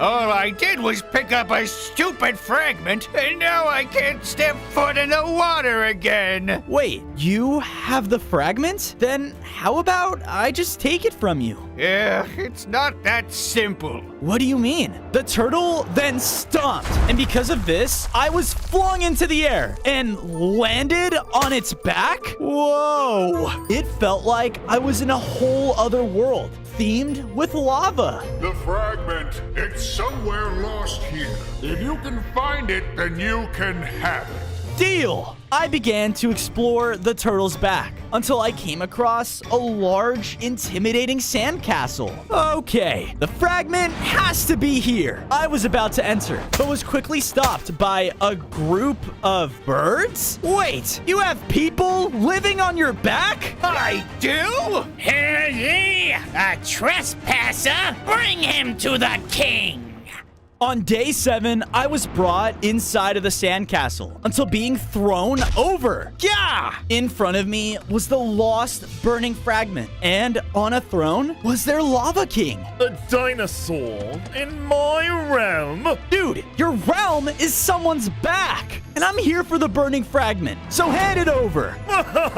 This fragment gave my empire great power and made it so that stupid turtle stopped going underwater. We hate the water. What if I can help you fix that and give you a new place to live? The Bird King was intrigued and brought me over to an intricate course themed with bird-like challenges. If you want to help, you must prove yourself worthy to the king. Okay, you're on. One of the bird henchmen signaled a horn, and I immediately jumped through the course. In it were obstacles I had to pass through. It was a piece of cake until I reached the final jump. One only a bird could complete. Try and get past this. Suddenly, an idea sparked within me. Please work. Please work. I jumped for it, and while midair, I shot my lava roar below me, which gave me the extra boost I needed. Woohoo! I did it! I am fairly impressed. Now, the final challenge. And what's that? Me! On day 8, the Bird King signaled his men, and all of them began to attack. Alone, the bird minions weren't a threat, but when they united, they powered up their king, allowing him to shoot out deadly beams of fire right at me. No, wait! They fired their beam, which hit me head on. I was expecting to be really low, but their attack didn't do anything to me. What? How? Lava dinosaur. I let out a large roar at them, which sent all of them back. Oh my, he really is worthy. Go ahead, I'm a bird of my word. Yes! I went over and collected the burning fragment, and because of this, I upgraded again. I now had 15 hearts and grew my very own lava spikes out of my back. Sweet! The landscape around me then suddenly began to transform and turned back to the way it was before. I did it! We were then launched right off of the turtle's back. Yeah! You did it! I'm freed! And you never stay on my back again! Sorry. With that, the large turtle left in the water. Come on, guys, let's go home. On days 9 to 10, I brought the royal birds back to base with me. I went to work and began to build them up a new sandcastle, one that would never enter the water. And done! Thank you, strange lava reptile. Of course. After I finished, I noticed another one of the fossil bones had transformed into lava as well. Because of this, large shaking around the base began to happen, and a small mini volcano had forged. Whoa! I was completely astonished, and in a matter of seconds, I had a vision. Wah! In front of me were dinosaurs, all freaking out. It's the end of the world! I looked up and saw in the sky was a giant meteor heading straight to us. The big blast. The explosion took place, but from it shot out 6 different fragments throughout the world. Wow! The burning fragments. They're from the big blast? Bozo, there you are. Is everything okay? Yeah. how about you? Tracy seemed worried, so I quickly followed her out of the base. We made it into a beautiful forest, but there inside of it was a crater left from one of the burning fragments. Wait, it's not here anymore? I began to investigate until finding a trail of footsteps leading away from it. Bingo. Whoever took the fragment went this way. On days 11 to 12, I followed the footsteps until arriving inside a jungle. There, waiting, was a hidden prehistoric village. Whoa. There were dinosaurs all around, all seeming like they were in a hurry. Hey, get out of the way! This cake isn't gonna bake itself! Cake? I looked at the end, and sitting there was a giant lava-fied oven. That's right, everyone. 1 hour left. The Ice Age will be here sooner than you know it. So whoever wins the cooking competition will be granted this oven that has infinite fuel. The burning fragment has to be in there. I went over to take what was mine, but I was cut off by a bunch of chef dinosaurs. Hey, cheater! The only way to get the oven is by winning the competition. Ugh. Fine. I went over to one of the cooking tables and went to work. I tried my best to make what I thought would be the perfect sandwich, but failed. I'm not a cook. How am I supposed to win this? Wait a minute. I think I have an idea. On days 13 to 14, I was preparing Tracy to win the competition. Cooking? My specialty. I can make the perfect pie, but with only the perfect ingredients. She tossed me over a piece of paper, listing all of them off. 45 minutes remaining! Oh no, leave it to me. I left in search of Tracy's ingredients for a banana pie. First on the list were 3 hay bales. I thankfully was able to find some next to some tall-necked dinos. It's a condition! Next on the list was some sugar, and thankfully, I was able to find some sugarcane by the nearest lake. Aha! Last on the list, a banana. I looked up, and at the top of a nearby jungle tree, there were a few hanging. Whoa, what are the odds? Excited, I immediately began to climb my way up the tree. And thanks to all the vines, it was a piece of cake. And banana time. I picked it up, but realized they were now completely frozen over and turned into ice? What the? Help us! Huh? I looked over and saw a group of large apes were trapped inside of ice webs. Their home had been taken over by snow. How did this happen? Behind you! I quickly turned around, but was launched to the center. Gah! After looking around, I saw that I was now surrounded by a group of ice spiders. Another creature to feast on. Gross!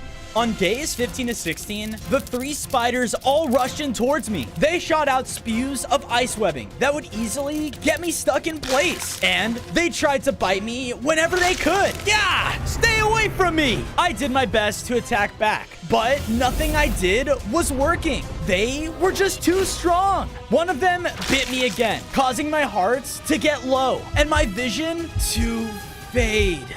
On the brink of death, all I could think about was my mother. She wanted me to live on to save our people, and I knew I couldn't let her down. I won't! Jeremy, what's happening? I don't know. I unleashed a power like no other, spreading out a lava-fied blast in every direction. Yeah! The spiders were gone, and the land around me was restored. Your lava didn't destroy our home. Thank you. Take what you want. I listened to the ape and took one of their bananas. I don't know what that power was, but maybe I'll find out more with those fragments. I was able to make it back to Tracy and hand her over her ingredients. Here you go. Perfect. It's time to bake.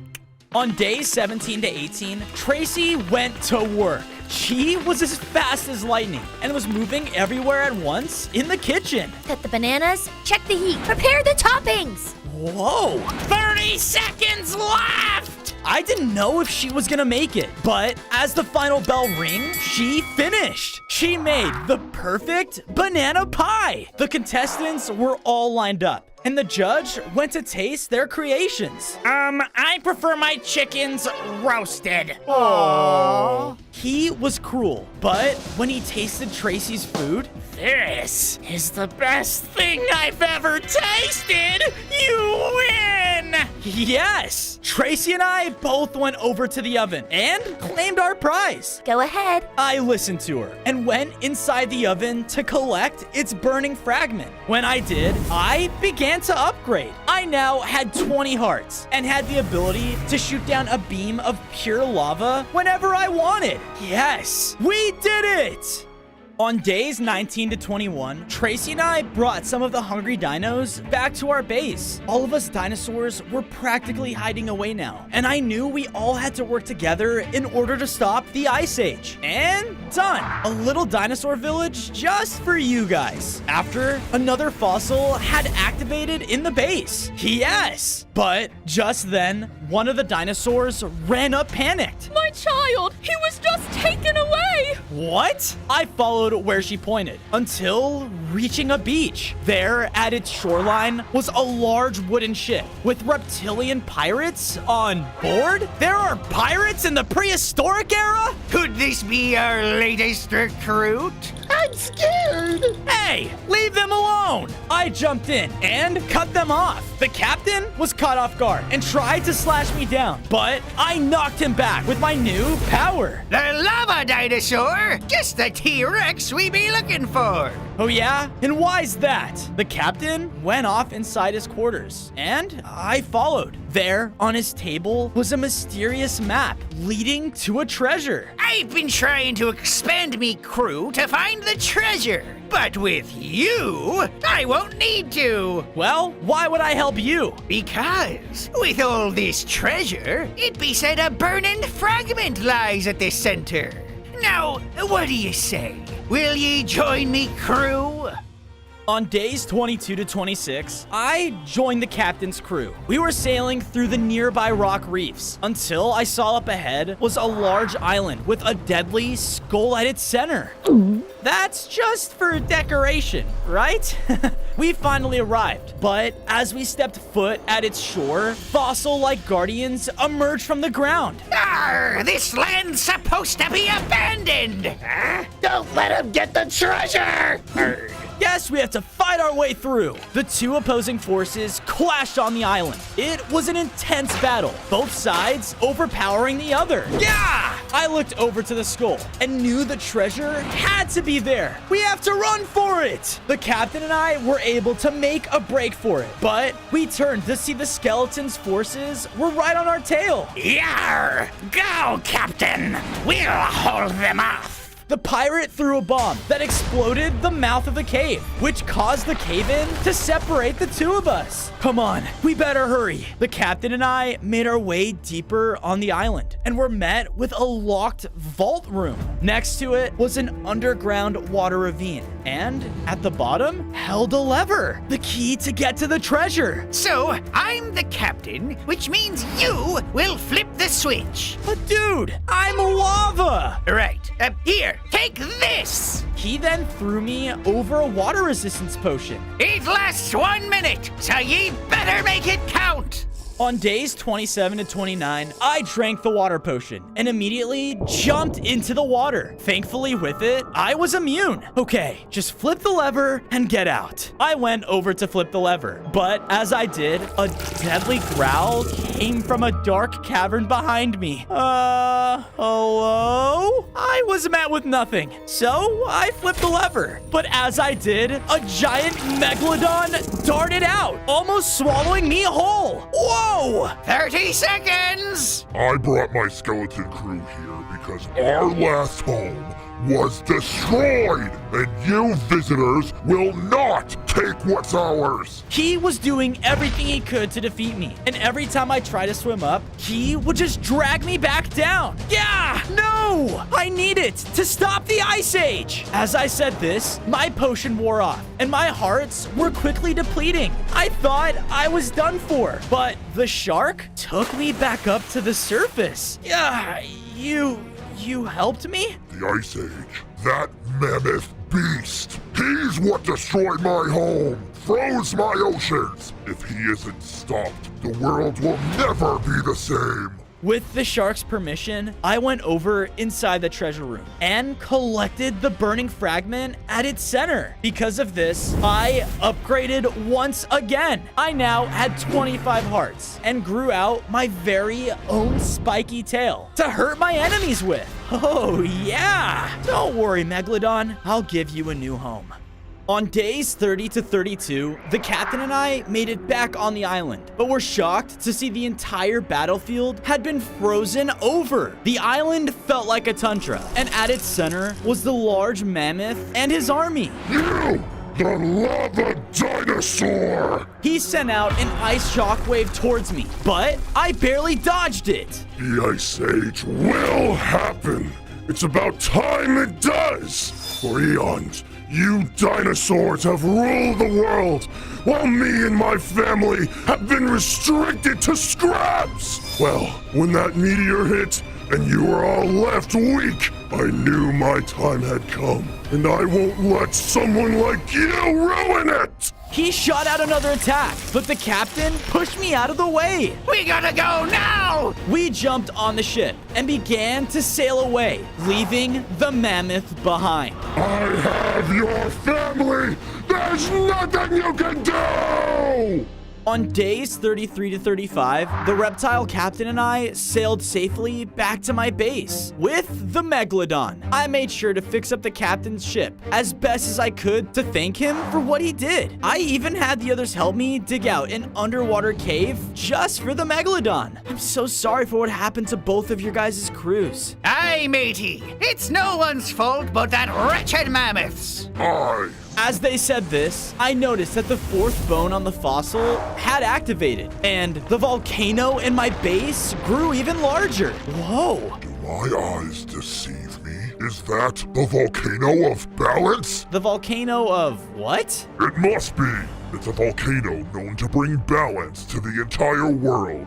Once it's fully erupted, it could be what saves us from the Ice Age. His words reminded me of the power I unleashed when I was fighting the ice spiders. The legend. It must be true. That's how we're gonna stop the Ice Age. Suddenly, a villager caveman came running into our base. Fire! Fire! Whoa, whoa, whoa. Something's caught on fire? No! Bugs to take fire! Wait, what? I ran with the villager as he led me back to his people's cave home. Inside, a group of ancient giant mosquitoes were attacking the cavemen. Give us the magma fragment! No! Fire good! And fire is ours! I better step in before someone gets hurt. On days 36 to 39, I rushed in and pushed the giant mosquito back before he could get off another attack. The lava dinosaur? What are you doing here? Kill dinosaur! Kill! Hey, hold on! What's going on here? These idiot humans stole the burning fragment that was keeping our home safe. And now they must pay for their thievery! Kill! Whoa, whoa, whoa. Everyone calm down. As I said this, though, one of the mosquitoes snuck by and ran down the tunnel. Stop! Bad bug! Bad! Oh no! I ran after them to see the mosquito and villager fighting in front of the fragment. Wait! I swiped at them with my newly upgraded magma tail, pushing them both back. Listen to me. We all want that fragment, so there has to be another way to go about this. You know what caveman like more than fire? Entertainment! What? They led me and the bugs over to another exit to the caves, where a starting line was. First one to falls and back wins burning! Got it? You're done for, Lava Dino! This is our home turf! Alright, here goes nothing.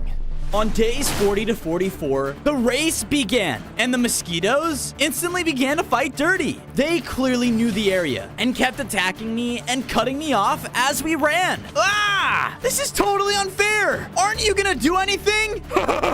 Kill! Kill! Oh, so that's how it's gonna be. I began to fight back against the bugs as we were racing. I used my lava abilities to burn and shove them out of my way. Rah! We continued to run, and as we eventually passed under a frozen tree. But my competition had other plans. Hurry up, Lava Dino! You might get frostbite! The bug's attacks caused the frail tree to collapse, nearly crushing me.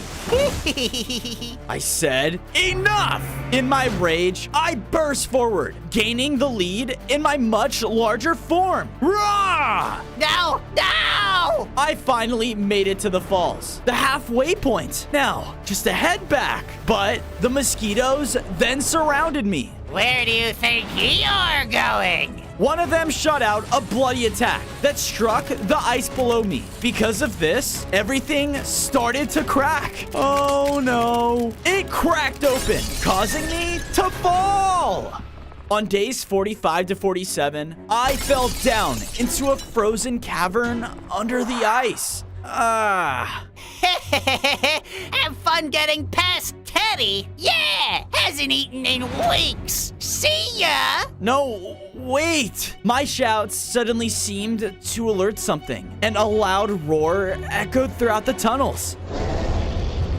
Okay, not good. I need to be careful. I slowly moved my way through the tunnels until finally finding an exit. But sleeping in front of it was a massive ice yeti? You must be Teddy. I bet he's friendly though, right? I then looked around the cave to see a massive amount of dinosaur bones scattered around. Okay, not friendly. Got it. I tried my best to sneak past the yeti, but out of nowhere, the mosquitoes were buzzing, causing the cave to shake, and a large icicle fell from above. Ah! I jumped out of the way, and it crashed on the floor. I thought I was done for, but the yeti was still asleep.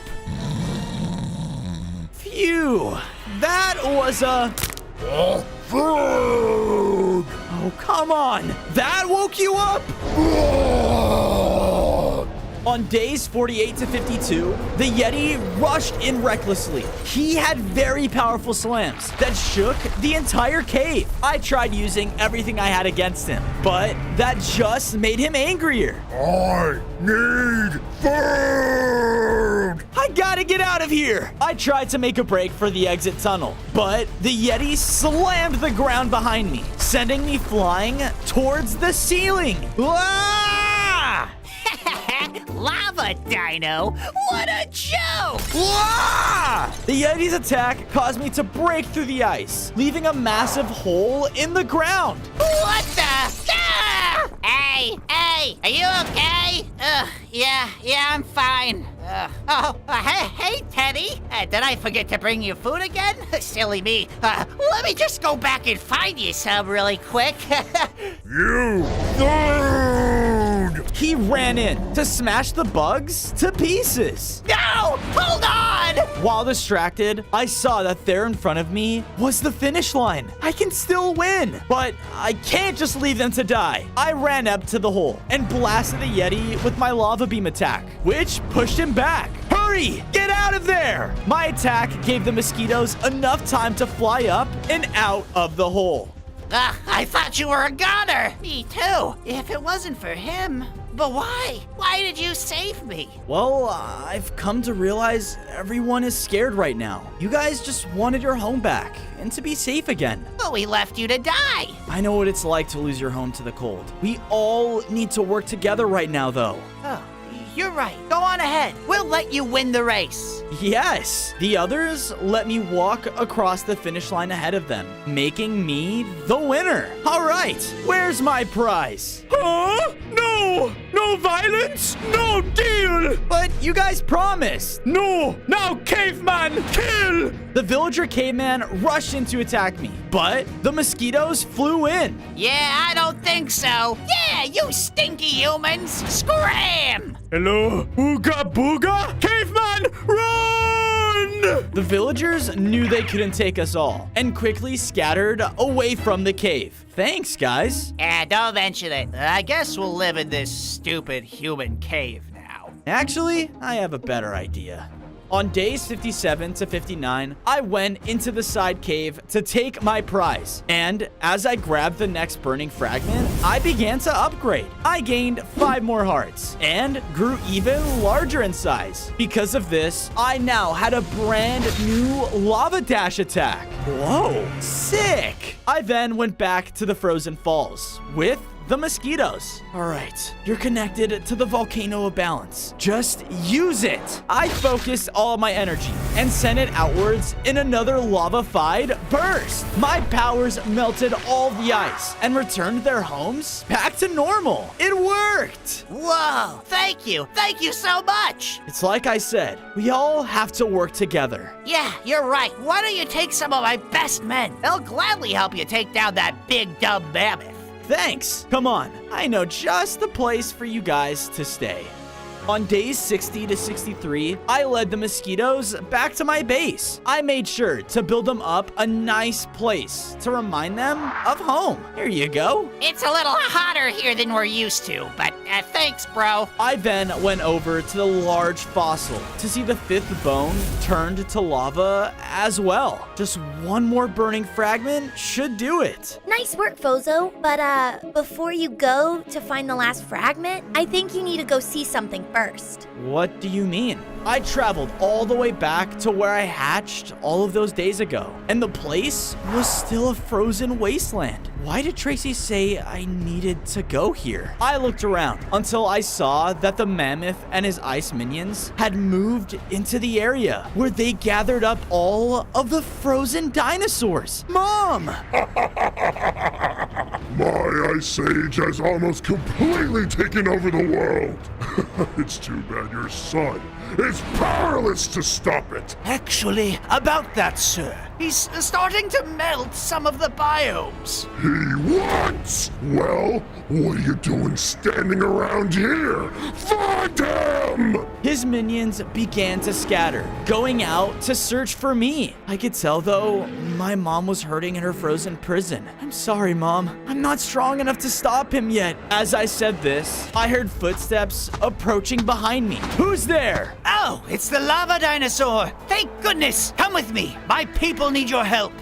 On days 64 to 68, I followed the raptor as he led me into a desert where it also had begun to snow. This is horrible. This isn't right. Just wait till you see this. The raptor led me to his people, who were all shivering in a frozen oasis. I can fix this. I focused my energy again to let out another lava-fied burst, but I couldn't control it. I'm sorry. It's okay.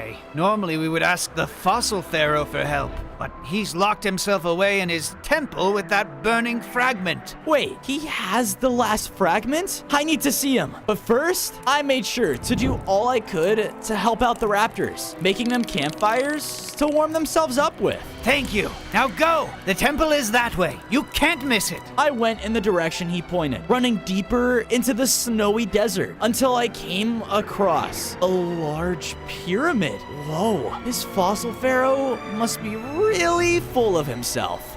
On days 69 to 73, I went alone into the pyramid, only to find a maze of hallways. But there in front of me was a strange pedestal with a gem on it?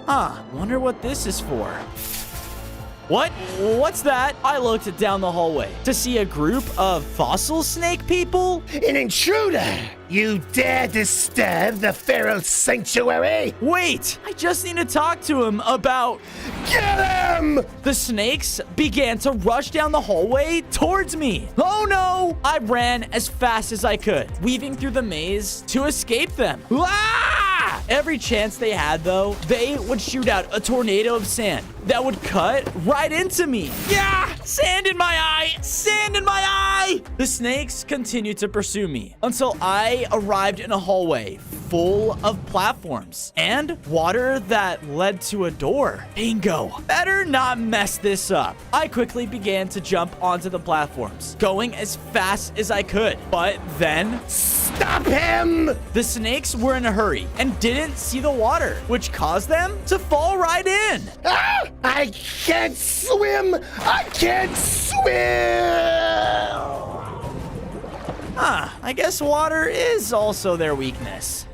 On days 74 to 77, I made my way across the platforms and reached the large doorway where I saw another pedestal block. All right, the gem. I placed the gem on the pedestal, which caused the main doors to open into the heart of the pyramid. And there in the center was the fossil pharaoh next to the burning fragment. Who are you, intruder? My name is Fozo, and I'm the lava dinosaur. I need that fragment to stop the Ice Age. Ha! You want my prized possession just to save a world of ungrateful, unintelligent creatures. You are a fool, and you will pay for your insolence! The pharaoh grabbed it, which turned him into a lava fossil. Ah! This can't be good. The pharaoh began to attack me with crazy empowered sand attacks. Whoa! I knew I had to fight back if I had any chance of saving my mother. I unleashed attack after attack, trying to take him down, but I accidentally got too close. Uh-oh. Wah! His attack nearly knocked me into the pools of water, which was surrounding the room. I can't take him down like this. I need to get out of here. But with another stomp, the pharaoh caused the doors to slam shut.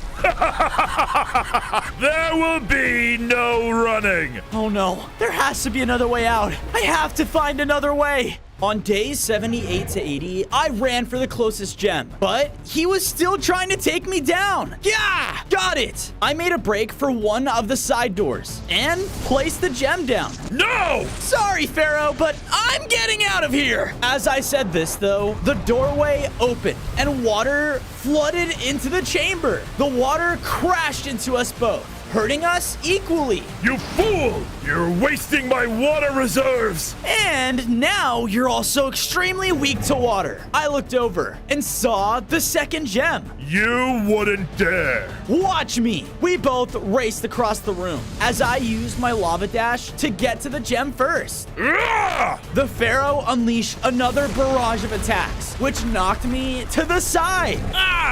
But I placed the gem down first. No! He tried to run out of the path of water, but with my lava dash, I pushed him back. The water crashed into him, causing the burning fragment to finally separate from him. Yes! No, no, no! He tried to get the fragment, but I was able to get it first. Sorry, but I'll be taking this now. And with that, I began to upgrade one final time. I grew even larger and now had 35 hearts. This made me the most powerful dinosaur in the world. Roar!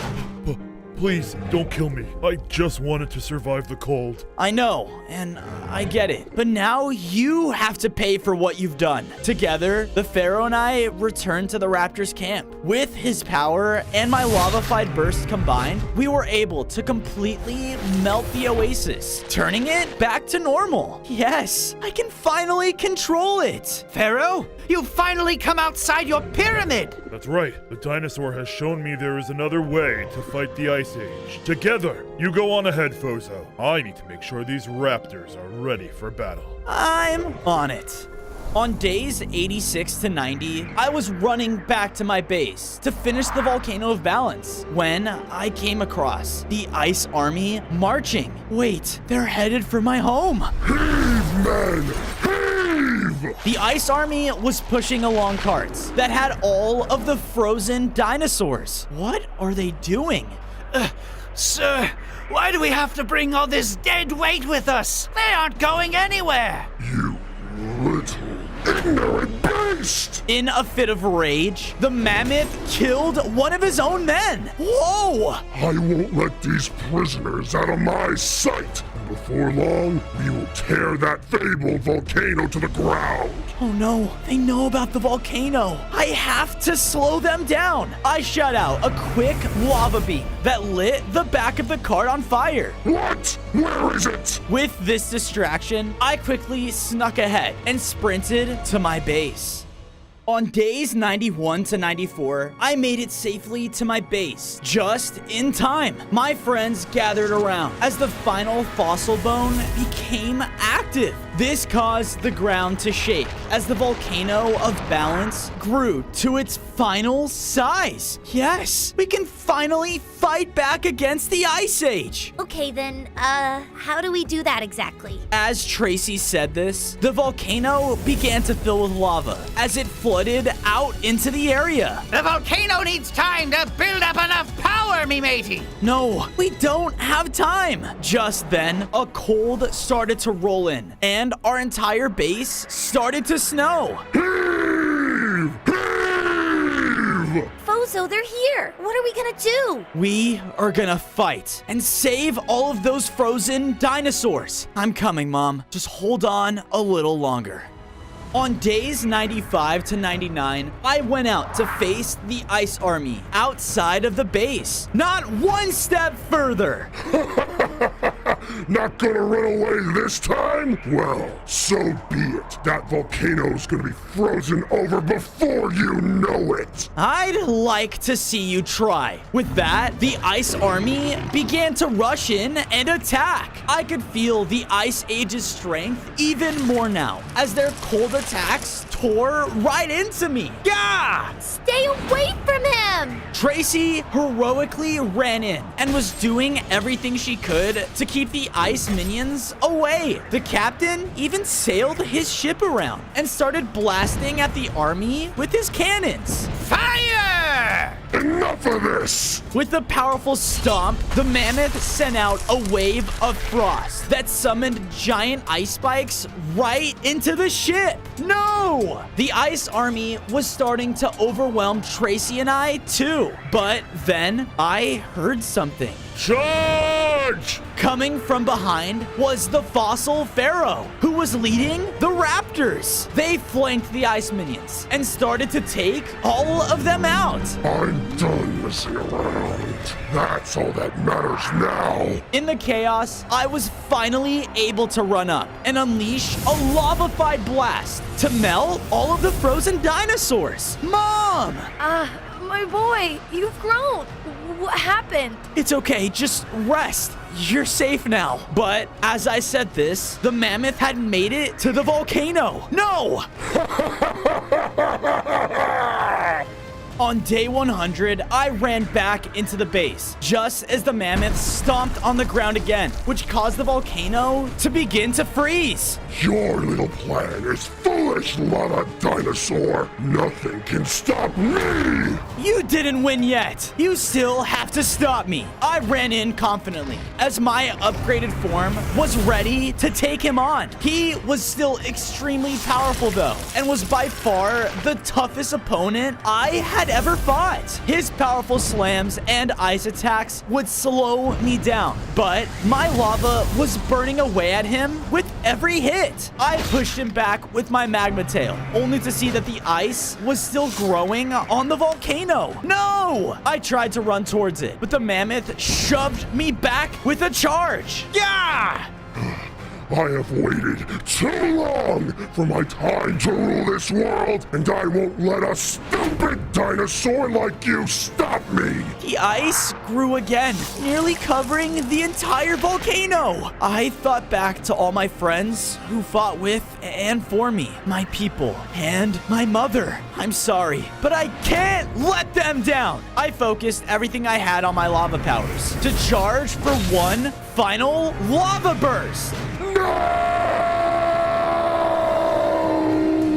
He rushed in to try and stop me, but he was too late. My attack blasted outwards, melting the volcano's ice and taking out the mammoth for good. The volcano was finally ready, and its eruption caused the world to finally return to normal. Yes, I did it! And with that, us dinosaurs could finally live in peace. On day 1, I spawned in as a baby T-Rex. All around me was my lush dinosaur home, and everything was so peaceful and full of my people. Son, I'm so happy that you're finally here. Dad! But then a massive void rift ripped open in our home, and stepping out of it was a void T-Rex. What's going on? I've been waiting for this moment for years. You traitors! With the strength of the void, my power will grow! He ran up and attacked a group of dinosaurs, corrupting them instantly into the void. The now avoided T-Rex did as he commanded and rushed towards my father. Dad, no! As I ran to help him, a shooting star fell from the sky directly on top of me. From its impact, the star's cosmic power infused within me, causing me to transform into a cosmic baby dinosaur. What just happened to me? I had a sense to look up, making me see 5 other shooting stars falling down to other parts of the world. The cosmic universe chose him? No! Impossible! A car rushed straight towards me, but my father ran up and slammed him back. Leave my son alone! Bozo, you must leave now! He cut off my father with an attack, corrupting him too. No! Dad! On day 2, I was on the run from the horde of void dinosaurs, but felt so weird. I then found myself on the edge of a deep chasm. Whoa! There was nothing but darkness below. But far behind me came charging in my people. Oh no! Jump, little one! What? Who said that? Do it now! Oh gosh. Okay, here we go. What? Under my feet was a cosmic platform. Did I make this? I started to jump across the chasm with my amazing new platform ability as the void dinos shot at me with void energy. Whoa! With one final jump, I made it to the other side. I then watched as a car approached the other edge. All of your stupid people are mine now. Even your father. Why? Why are you doing this to us? You know nothing! Your people all deserved this. And with the void by my side, nothing will be left. Then, out of nowhere, a strange cosmic portal opened up behind me. Enter now. I can't just leave my father. But I was then pulled in by force. Where am I? The ancient corridor was filled with cosmic energy, and floating at its center was a shadowy, hooded figure. We have very little time, Fozo. It takes immense energy to hold us in this realm. I am the cosmic essence, pulled together by the universe itself. And it seems like the galaxy has chosen you. Me? Why? Just then, large amounts of cosmic and void energy started to spread throughout the room. The reason is still unclear, but you must know a war is brewing between these two forces, cosmic and void. Akar is the world's largest concern. His rage with the void combined, it's unmatched. Okay, but why? Why is Akar doing all of this? He's a dinosaur like me. The cosmic entity then fell to the ground as the cracks worsened. That is still unknown, but you are here to help stop him and maintain balance with the void. I looked back, and the portal I came through started to flicker. We are out of time. Go and find the cosmic crystals! Suddenly, I was back in the overworld, but somewhere I didn't recognize. There was an orange glow far off in the distance, and it looked like it was out in a meteor crash site. I saw that there in the crater was an orange crystal. Wait, can that be a cosmic crystal? But then I noticed a group of void cavemen that were running straight towards it. Oh no, the void has spread to them? I have to get the crystal. I ran into the crash site as all of the void cavemen started attacking the crystal. Hey, they all then turned their attention towards me. This was a mistake. Destroy Cosmic!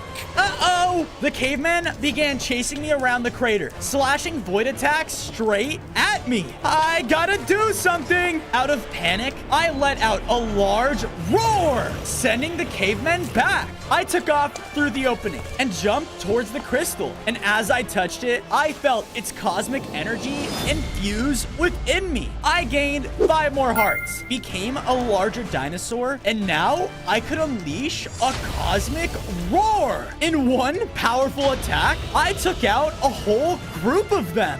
Whoa, I can get even stronger? I wonder why the galaxy chose me. Orange cosmic energy then started to flow throughout me, causing the crystal to shoot out? Wait, get back here! I ran after it until it led me to another mountaintop that was floating, and spread around were 5 cosmic pillars. Whoa. On day 5, I made it up the island, while the orange crystal placed itself onto one of the pillars. It then became a floating planet. All right, so there's 4 more? Those must have been the stars I saw crashing down earlier. With that, I got to work building my very own dinosaur home. And done. Perfect. As soon as I finished, I saw a beam of cosmic energy shoot out from the center of my base. Good work on retrieving the first cosmic crystal, Fozo. It wasn't easy. The void, it's starting to take over everything. I want to help take it down, but only if I can save my family while I do it. Fozo, that might not be a possibility. We have to find a way.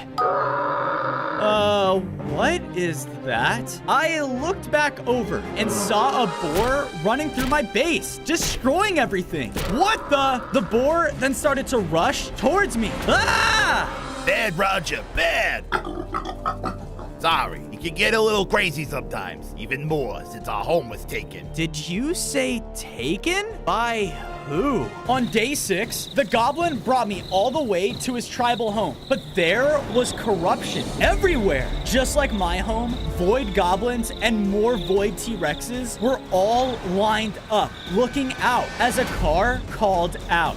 Years ago, my own dinosaur people turned their backs on me. But now, look at my power! Day by day, the void will spread, and I will make sure nothing is left! He let out a powerful roar, causing void energy to shoot out into the sky. The dinosaurs turned their backs on him? But why? I know you useless goblins hold a special rule in this village. One that can bring me straight to the purple cosmic crystal.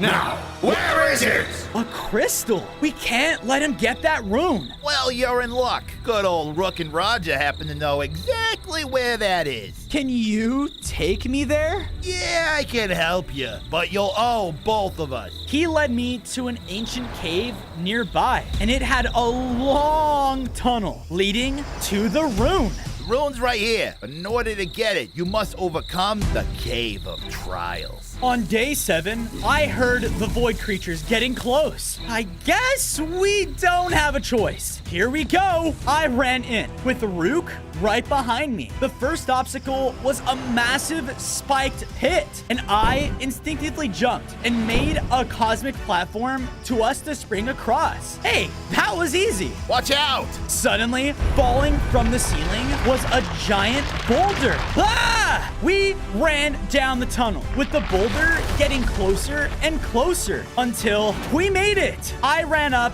and grabbed the rune as the boulder shattered. Yes! Thank goodness. goodness. Who knows what a car would have done if he got it? As he said this, I looked past him and saw the horde of void creatures barreling through the cave. No, we're trapped. Hold on! Rook then threw his weapon across the room and hit a hidden switch on the wall, causing the cave ceiling to open. Secret exit! Come on! I used my cosmic platform to jump up and leap into the vertical tunnel as the three of us escaped the void horde. Man, that was a close one. Yeah, no kidding. You really do have some special powers, don't you? Yeah, you're telling me. I then pulled the rune out, and because of this, a pathway of light became visible. This has to lead to another crystal. On day 8, I left Rook and Roger and followed the glowing path into a hilly tundra biome. And there was another meteor crash site, but no crystal? Why did it bring me here? Suddenly, time itself seemed to shift rapidly as the sun and moon above started to frantically change. Okay, what is going on? Oh, yeah! The mad cackle was coming from a castle. I hurried over and entered, only to see a rabbit bouncing around the room. He was extremely fast and could also teleport around. Wait, is he using cosmic energy? Oh boy, did I find the jackpot! Some purple rock gave me powers unlike anything I've seen before! I'm on top of the world! Hey! Oh, are you shouting at me? I'll show you, you big-nosed freak! The rabbit began to channel cosmic energy and attacked. No, wait! I had to dodge his crazy attacks as he was bouncing around everywhere. I said, stop! With one powerful cosmic roar, I pushed him back. Look, I need that crystal you're using. You mean this crystal? Nuh-uh-uh! The rabbit dropped a purple cosmic crystal down in front of him. Yeah, that's it. I ran up to grab it, but he took it back. Dude, if I don't get that crystal, the void is gonna take over everything, including here. Alright, then how about this? You may have it if you can beat me at my favorite game. On days 9 to 10, I went with the rabbit to the starting line of a tundra race course. Alright, beat me in a foot race and the crystal is yours. Dude, you can't be serious. 3, 2, 1, go! He took off down the course, leaving me in the dust. Hey! The rabbit was very fast and bounced over some saplings. Take this! With his cosmic magic, he forced them to rapidly grow into full-on trees. What? He can control time? I used my strong jaws to bite through them, cutting them down, and did everything I could to try and catch up. But as I got close, he then used his power again to force a bridge to grow old and fall apart. I summoned a cosmic platform to leap across the broken bridge. You can't get rid of me that easily. Finally, we were near the finish line as a turtle started to cross the path. The rabbit shot out his energy, aging the turtle into a giant ancient one. But he began to freak out, spinning around in its shell. He then slammed into the rabbit, throwing him off the course. Now's my chance. Yes, I did it. No, impossible. Hey man, a deal's a deal. Give me the cosmic crystal. This is so stupid. Fine, take it. He threw over the crystal to me, and I grabbed it, causing the cosmic energy to empower me. I gained 5 more hearts and could now summon cosmic shards from the sky. Awesome! On days 11 to 12, I made it safely back to base with Rook and Roger. Hey, Flozo, thanks, for letting us stay here. We really have nowhere else to go. Of course! I then took the time to build him up his very own goblin home, with a pig pen for Roger, of course. I then saw that the cosmic crystal had found its place next to the one on the platform, causing a new purple planet to appear. Whoa! Are each of the crystals from different planets? That must be why their powers are so different. As I was looking at the crystals, I heard an unfamiliar voice in the distance. What is that? I followed the noises outside of the base until I reached an odd graveyard. There, laying in the dirt, was a fossil T-Rex head? Please help! What the? You're alive? How? To be honest, man, I have no idea. But when I came to, I had all of the rest of my parts. Then, a bunch of rascal plants came out and stole all of my bones. Wait, plants did this? Where? On days 13 to 14, I ran around the area, searching for the fossil's bones, when I came across a tiny plant with a bone in its mouth. Hey! I shot out my new Cosmic Shards attack, which spooked the plant so much that it dropped the bone. Okay, that fossil head said he lost 5 other pieces, but where? I kept searching around, finding another plant high up in a tree, and another one hiding in a pool of water. Give me that! Hey, get back here! I hurried after the 4th one as it ran into a clearing. Got it! Now, just one more to go. But all around me suddenly appeared more and more of the little plants. Then, out of nowhere, was a much larger one. Why have you come here? You guys are the one who stole my friend. The large plant started to shoot out plant life at me. Ah! What the heck?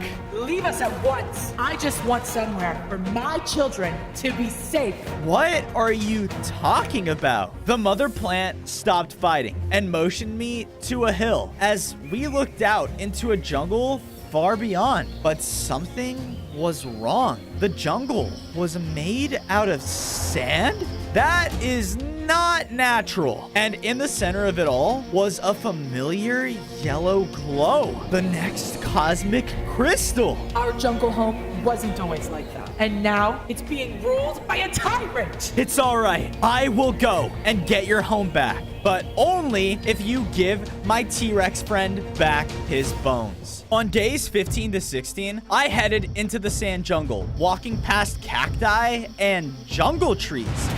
Watch it! What's that? I crept closer to the noise and saw a group of lizards and cactus people were facing off over a pile of resources. This is our pile, and you know it! But we collected it! Both of the groups started to fight each other, but then a large crab appeared at the top of the pile. Silence! King Claw is waiting these resources for his sandy empire, and he will not wait another second. King Claw? As I said this, the crab looked over and noticed me. Hey, you, funky-looking dinosaur, you don't belong here. Uh-oh! I tried to turn around and run, but more crabs came out of the sand right in front of me. I was surrounded. I'm here for the cosmic crystal, okay? I need it. Cosmic crystal, huh? This guy sounds crazy. Take him to the king. On days 17 to 18, I was escorted by the crabs out of the corrupting jungle and into the desert oasis. We continued into the courtyard of a sand castle, and at its center was a crater with the yellow cosmic crystal. There it is. Isn't it magnificent? I looked up, and jumping down from his castle was the largest crab I had ever seen. Look, I need that crystal. No! This thing has completely changed my life. Once I was a small crab with nothing, totally defenseless. But after this crystal landed here on top of me, I found power and purpose to rule this sandy jungle as my own tropical kingdom. You don't understand, No, you don't understand. I will now show everyone what it's like to be small. I was frustrated by his words and let out a powerful roar. I'm not gonna ask again. I need that crystal.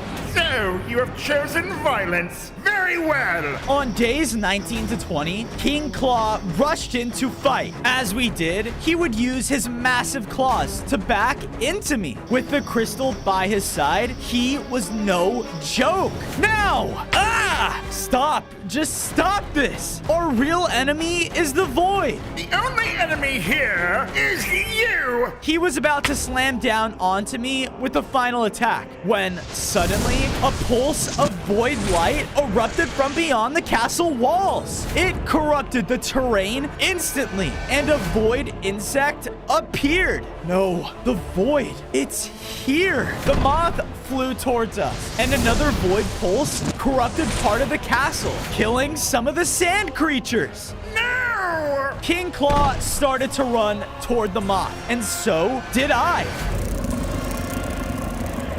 In another powerful void pulse, the entire sand castle was corrupted, and I was taken down to almost no hearts. I feel so weak.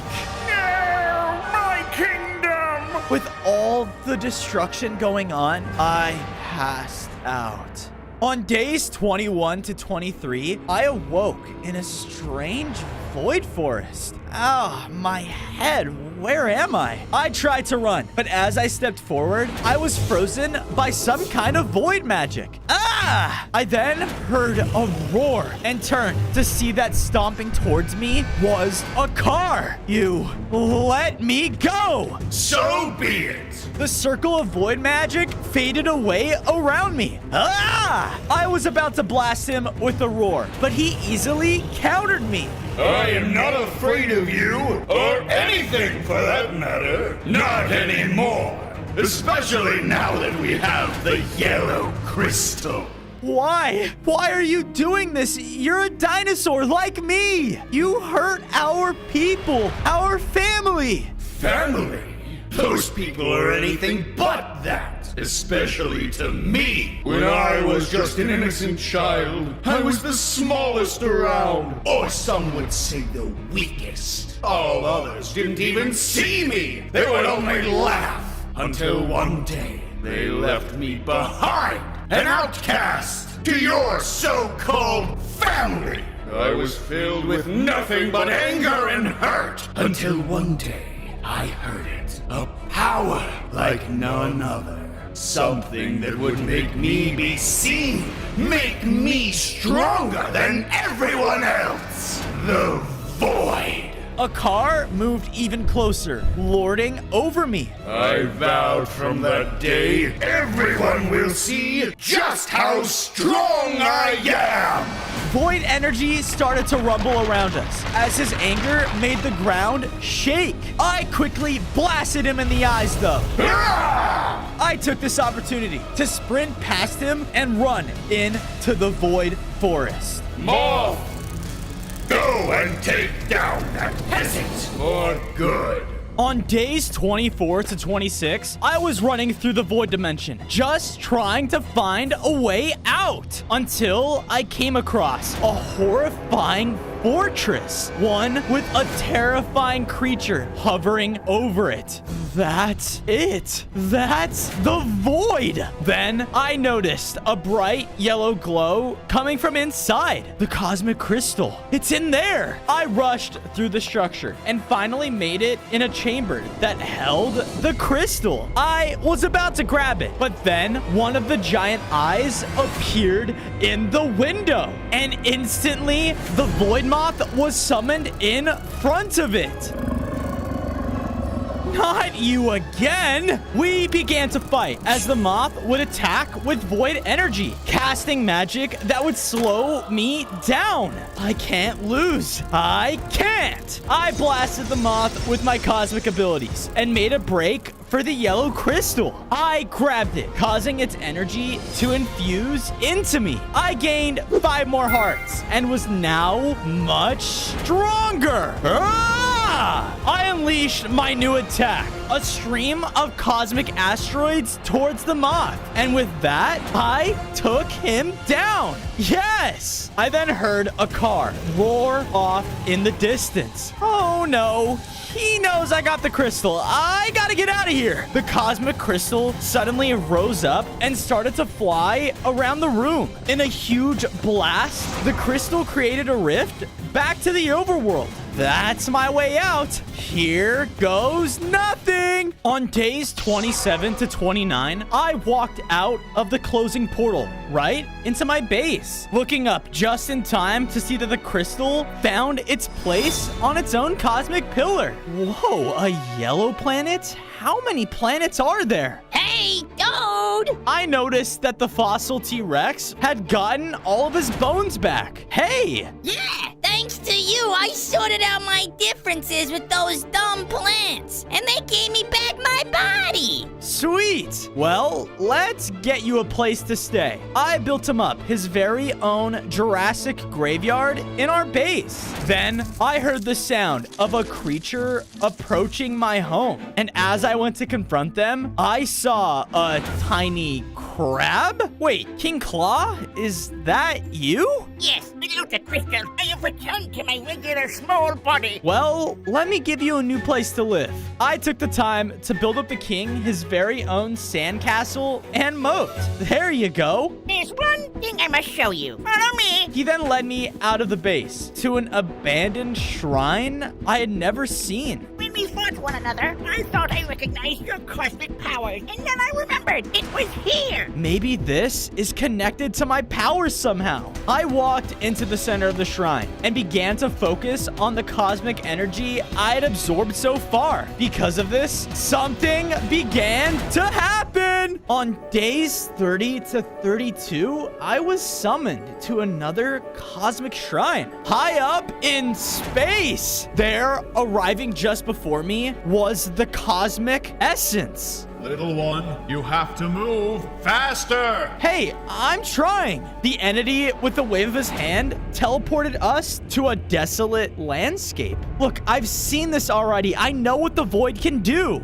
Just watch. I watched as a small fox wandered too close to the rift and was corrupted by it. You see, the void can be very tricky and deadly. It spreads to control its victims, but if they're corrupt for too long, the host dies. That's not good. Wait, is my family okay? The entity casted something towards me, causing me to see a vision of my people. Dad! They are fine for now, Fozo, but they grow weaker by the day. My vision came back to me as I was back at the shrine with the entity. You can save them and release them from the void's grasp, but only if you find the cosmic sanctuary. If you are able to rally all your people together, the sanctuary will reveal itself to you. Well, how am I supposed to do that? But before I can get an answer, I was teleported away from the cosmic shrine and was hurling towards the ground. Ah! Ow! I looked around and saw that I was just outside the gates of an intimidating void encampment. This looks like the vision the entity showed me. My father must be here. I started to investigate inside, noticing that all around this place had a lot of flames. What the? I peeked past a destroyed wall and saw a courtyard with all of the void T-Rexes. Stay alert. Someone else is here. I gotta stay quiet. I continued through the encampment, trying to look for what to do. I'm supposed to rally them all in one place, but that feels about impossible right now. That was when I noticed a tall tower where I could stand above the courtyard. If I call out to them, then I can get them all to surround me. I have to get up there. But as I made my plan, one of the nearest walls burst down to reveal my void corrupted father. Dad!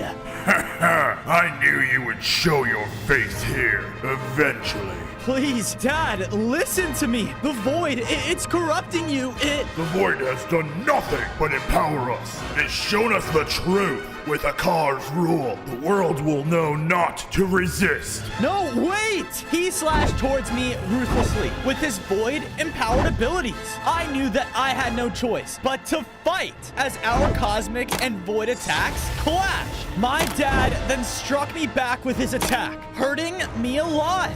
That tower, it's my only chance. Get back here! He tried to hurt me every chance he could, but I unleashed another attack as I summoned a cosmic wall to block him and jumped using my platforms until I reached the top of the tower. I let out the loudest cosmic roar I could muster. All of the void dinosaurs looked up towards me as I caught all of their attention. Now what? I rushed out of the outpost as the horde of void dinosaurs followed behind me. And him! I was running completely blind. That was until an orb of pure cosmic energy formed in front of me. I guess I gotta go that way. On days 39 to 41, I followed after the orb for what felt like forever until it led me to a hidden mountainside where it flew out and revealed the cosmic sanctuary. Whoa. The horde of void dinos and my father were not letting up though, as they continued to attack. I tried to dodge as I got closer and closer to the sanctuary doors, but there were just too many of them. Yeah! I was so low on hearts. I felt like I could barely move. Your fight against the car will be your end. You should have embraced the void, not turned to this. This void, it's going to destroy everything, Dad. You, my son, are a disgrace.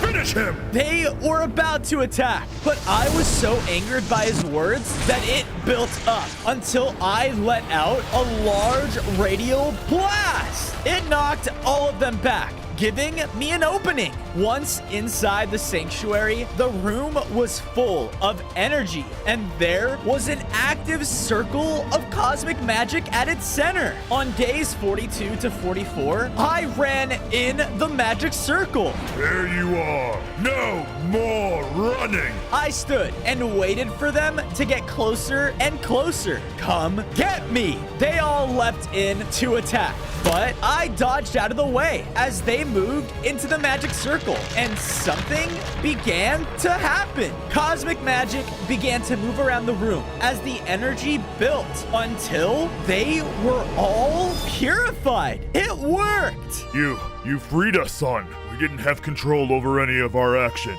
I didn't even have my own thoughts. Dad, it's okay. I understand. I'm just happy you guys are okay. But then I heard a voice shouting from outside the building.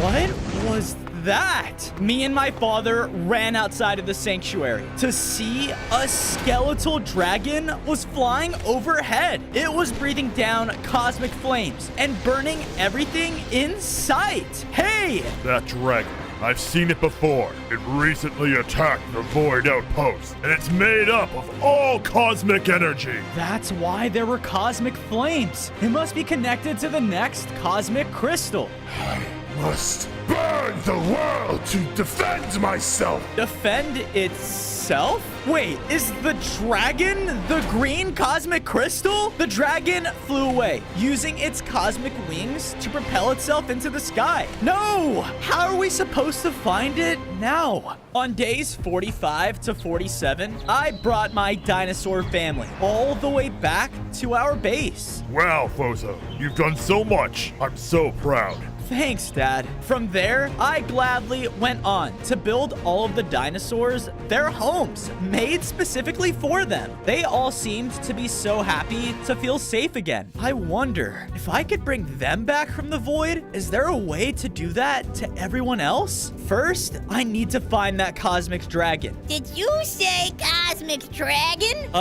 Yeah. Oh boy, I love dragons. I know everything about them. They love high mountaintops, you know, and I know where the nearest one is. Cool.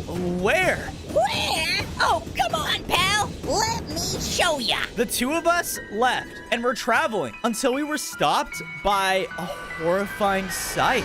The Void Fortress, it's now in the overworld, and it was spreading the void everywhere. No, it's here now. The void, it's taking over everything. Spread and consume! On days 48 to 52, I started to run towards the Void Fortress. Follow Fozo, wait! I didn't listen and knew I had to stop this. The otherworldly creature was shooting out condensed void beams that would corrupt the landscape in an instant. A car! Stop! There you are! He leapt down aggressively. I'm surprised you actually escaped the clutches of the void before, but never again! He unleashed a void roar towards me, but thankfully, I dodged out of the way. It doesn't have to be this way, a car. We can figure this out.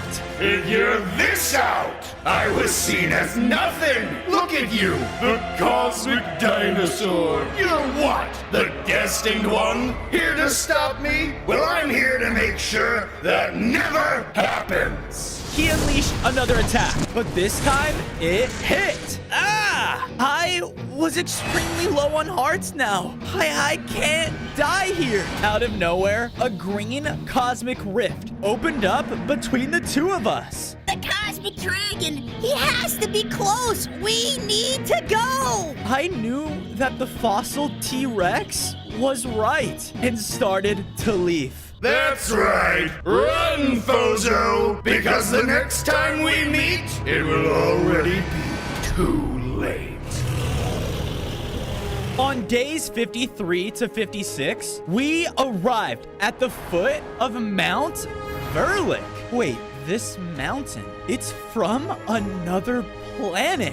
I then heard the roar of the cosmic dragon and flashes of lightning. How are we supposed to get up there? I then looked down and saw a group of mountain people running towards us. Whoa, whoa! Our home! Our home has been taken, cosmic dinosaur! Thank goodness you're here! Look, I'm here to help. Can you lead me to the peak? Right this way! We followed behind the mountain people as they took us up the trail and through their rocky home. But it was all burning with green cosmic fire. That dragon, we have to get him to stop this. They finally led us over to a tall wall in their village and began punching it. Guys, what are you? Suddenly, the wall opened, only to reveal a path through and all the way up the mountain. Those who can prove their worth to Mount Verlick can see the peak for themselves. On days 57 to 59, the fossil T-Rex stayed behind with the mountain people as I started to scale the path in front of me. The platforms were dangerously far apart, and in some of the gaps, Mount Verlick seemed to test me with barriers of rock. Ah! I had to wait and time my jumps perfectly to make it across until the final wall rose ahead of me, out of my way. With the mighty cosmic roar, I broke through the final wall and made it successfully to the peak. We did it! I then looked around at my new surroundings and saw that the peak had been fully taken over by the green flames, and the dragon made a den. Above me, the storm raged on as the green cosmic dragon came into view. Stop this! You are supposed to help us. I need your power to stop the void. He didn't listen though and started to rain fire down towards me. I am lost! What is my purpose? His flames started to scorch the ground below, blasting it out from under me. Ah! Ow! I was thrown inside of the dragon's den and now was face to face with it. On days 60 to 63, we began to battle as his flames clashed with my roar. He would fly around, constantly summoning minions to empower him. I shoved them back though with my cosmic abilities, just in time to notice that the den was supported by 3 stone columns. I ran over and took down the first one in a burst of cosmic energy. Don't destroy my home! The dragon became much more aggressive now, and so did his minions. Ah! I ran over and just barely broke down the second column as I was hit by a ton of his minions. No!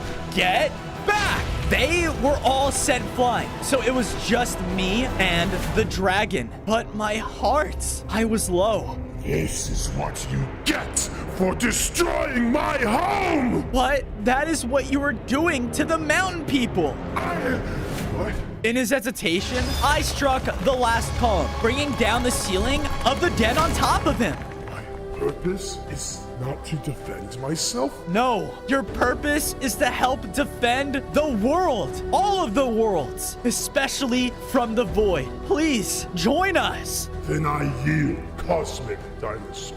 The dragon then transformed back into the green cosmic crystal. I grabbed it, and its energy infused into me. I gained 5 more hearts, and because of my immense cosmic power, I could cause the earth to quake around me. I did it! Yes! On days 64 to 68, I made sure the mountain people could rebuild their homes before the fossil T-Rex and I left. We were able to make it back to base and watched as the green crystal had placed itself with the others and summoned a blue planet. Sweet! 1 crystal left. I looked around my home, seeing all of my new friends and family happy. And there, apparating next to me, was the cosmic essence. Now this is what it looks like to use cosmic power for good.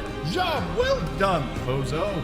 Thank you. I just can't help but feel bad for a car, though. He was just never shown this kind of good. But I'm afraid that he's too far gone now. He and the void need to be stopped at all costs. I then heard Rook shouting out into the base, chasing after Roger frantically. Sorry, everyone. Rook, what's going on? I don't really know. He's been acting weird lately. Weird, you say? Yeah, he only acts this way when, oh no, his kind must be in trouble. His kind? Where? Where are they? The Nether. On days 69 to 73, Rook commanded Roger to dash forward as he created another portal in the base. Whoa! We all went through, appearing in the dimension. But as I looked around, everything was being corrupt. No, I knew the overworld was bad, but the Nether too? Roger sniffed the air and suddenly jerked Rook down a passageway. Whoa! I ran around the corner with them to see a group of nether boars slowly dying to void corruption. We have to do something. I ran to the nearest one and started to focus my cosmic energy, remembering how it purified my people. I cast my cosmic magic towards the hoglin, but it looked much weaker and it was no use. No! What's going on? Around the area, multiple void spores began to form. They're the reason the void is spreading here. I did everything I could. Even though my powers felt weakened, I was able to take out the void spores one by one until they were all destroyed. But the area still remained corrupted. The Nether's supposed to be shut off to other dimensions. That's why your cosmic powers are weak. Why is the void so strong here? Yeah? Uh-huh.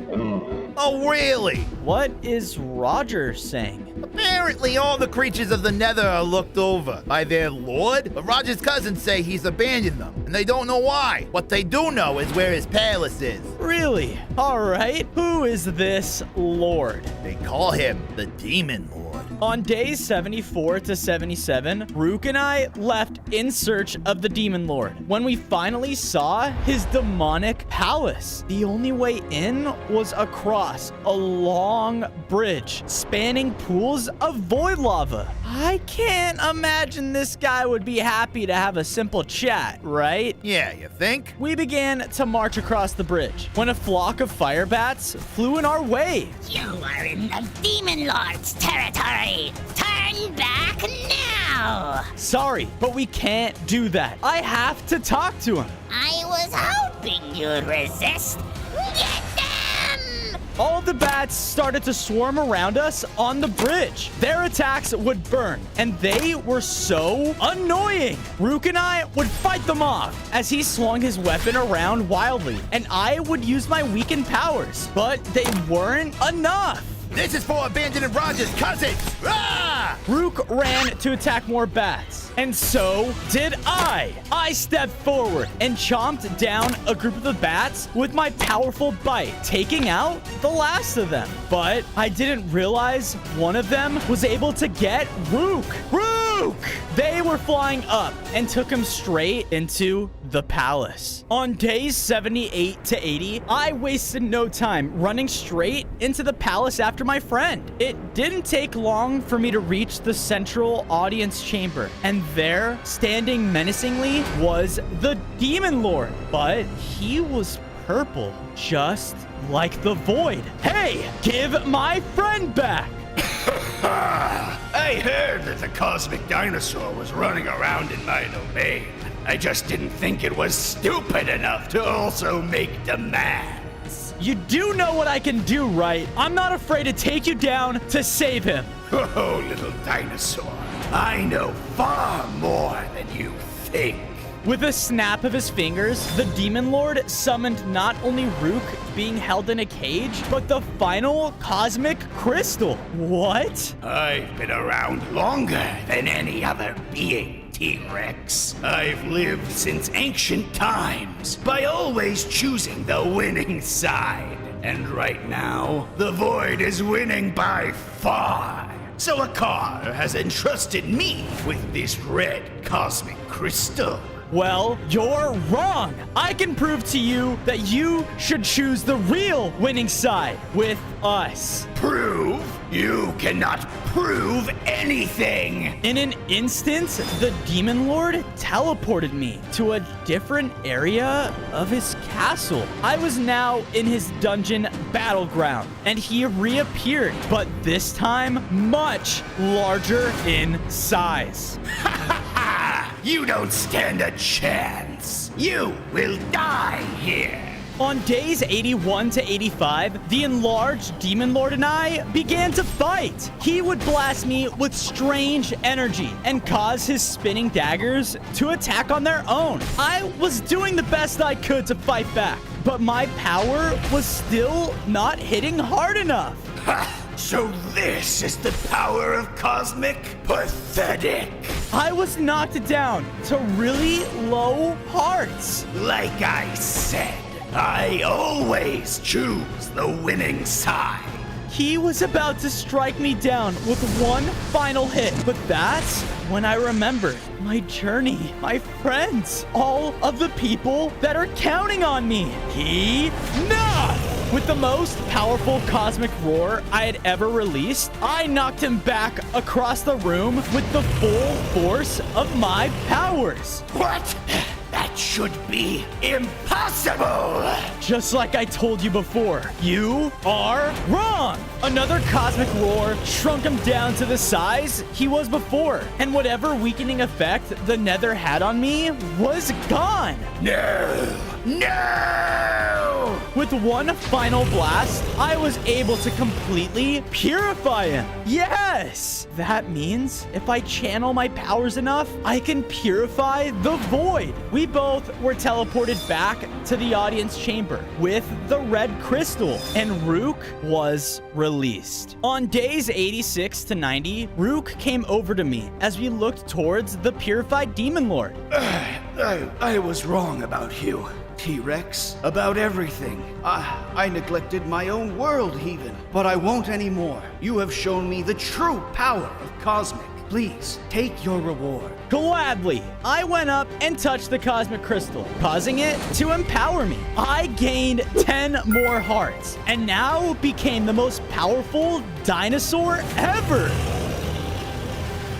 Good luck now, Cosmic Dinosaur. As Rook and I left the Demon's Palace, I noticed that the Void corruption faded from the Nether. Yes. Roger! Rook ran off as I quickly followed behind him. We were able to make our way back to Roger and the other boars. The Void, it's no longer corrupting them either. Thank goodness.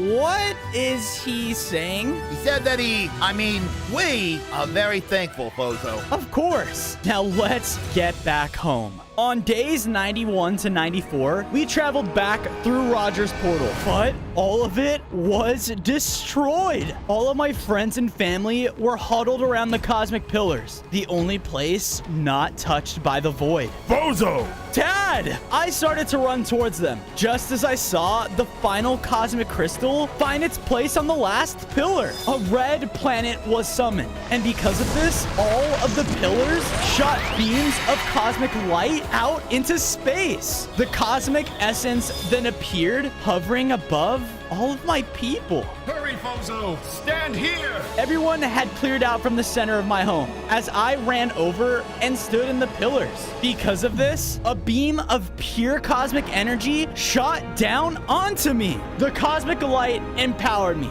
making me grow even stronger. I was now the strongest cosmic being. I looked around and the pulse of light purified my entire home to what it once was. But then a horrible feeling washed over me as a car and an army of void goblins were just outside of our home.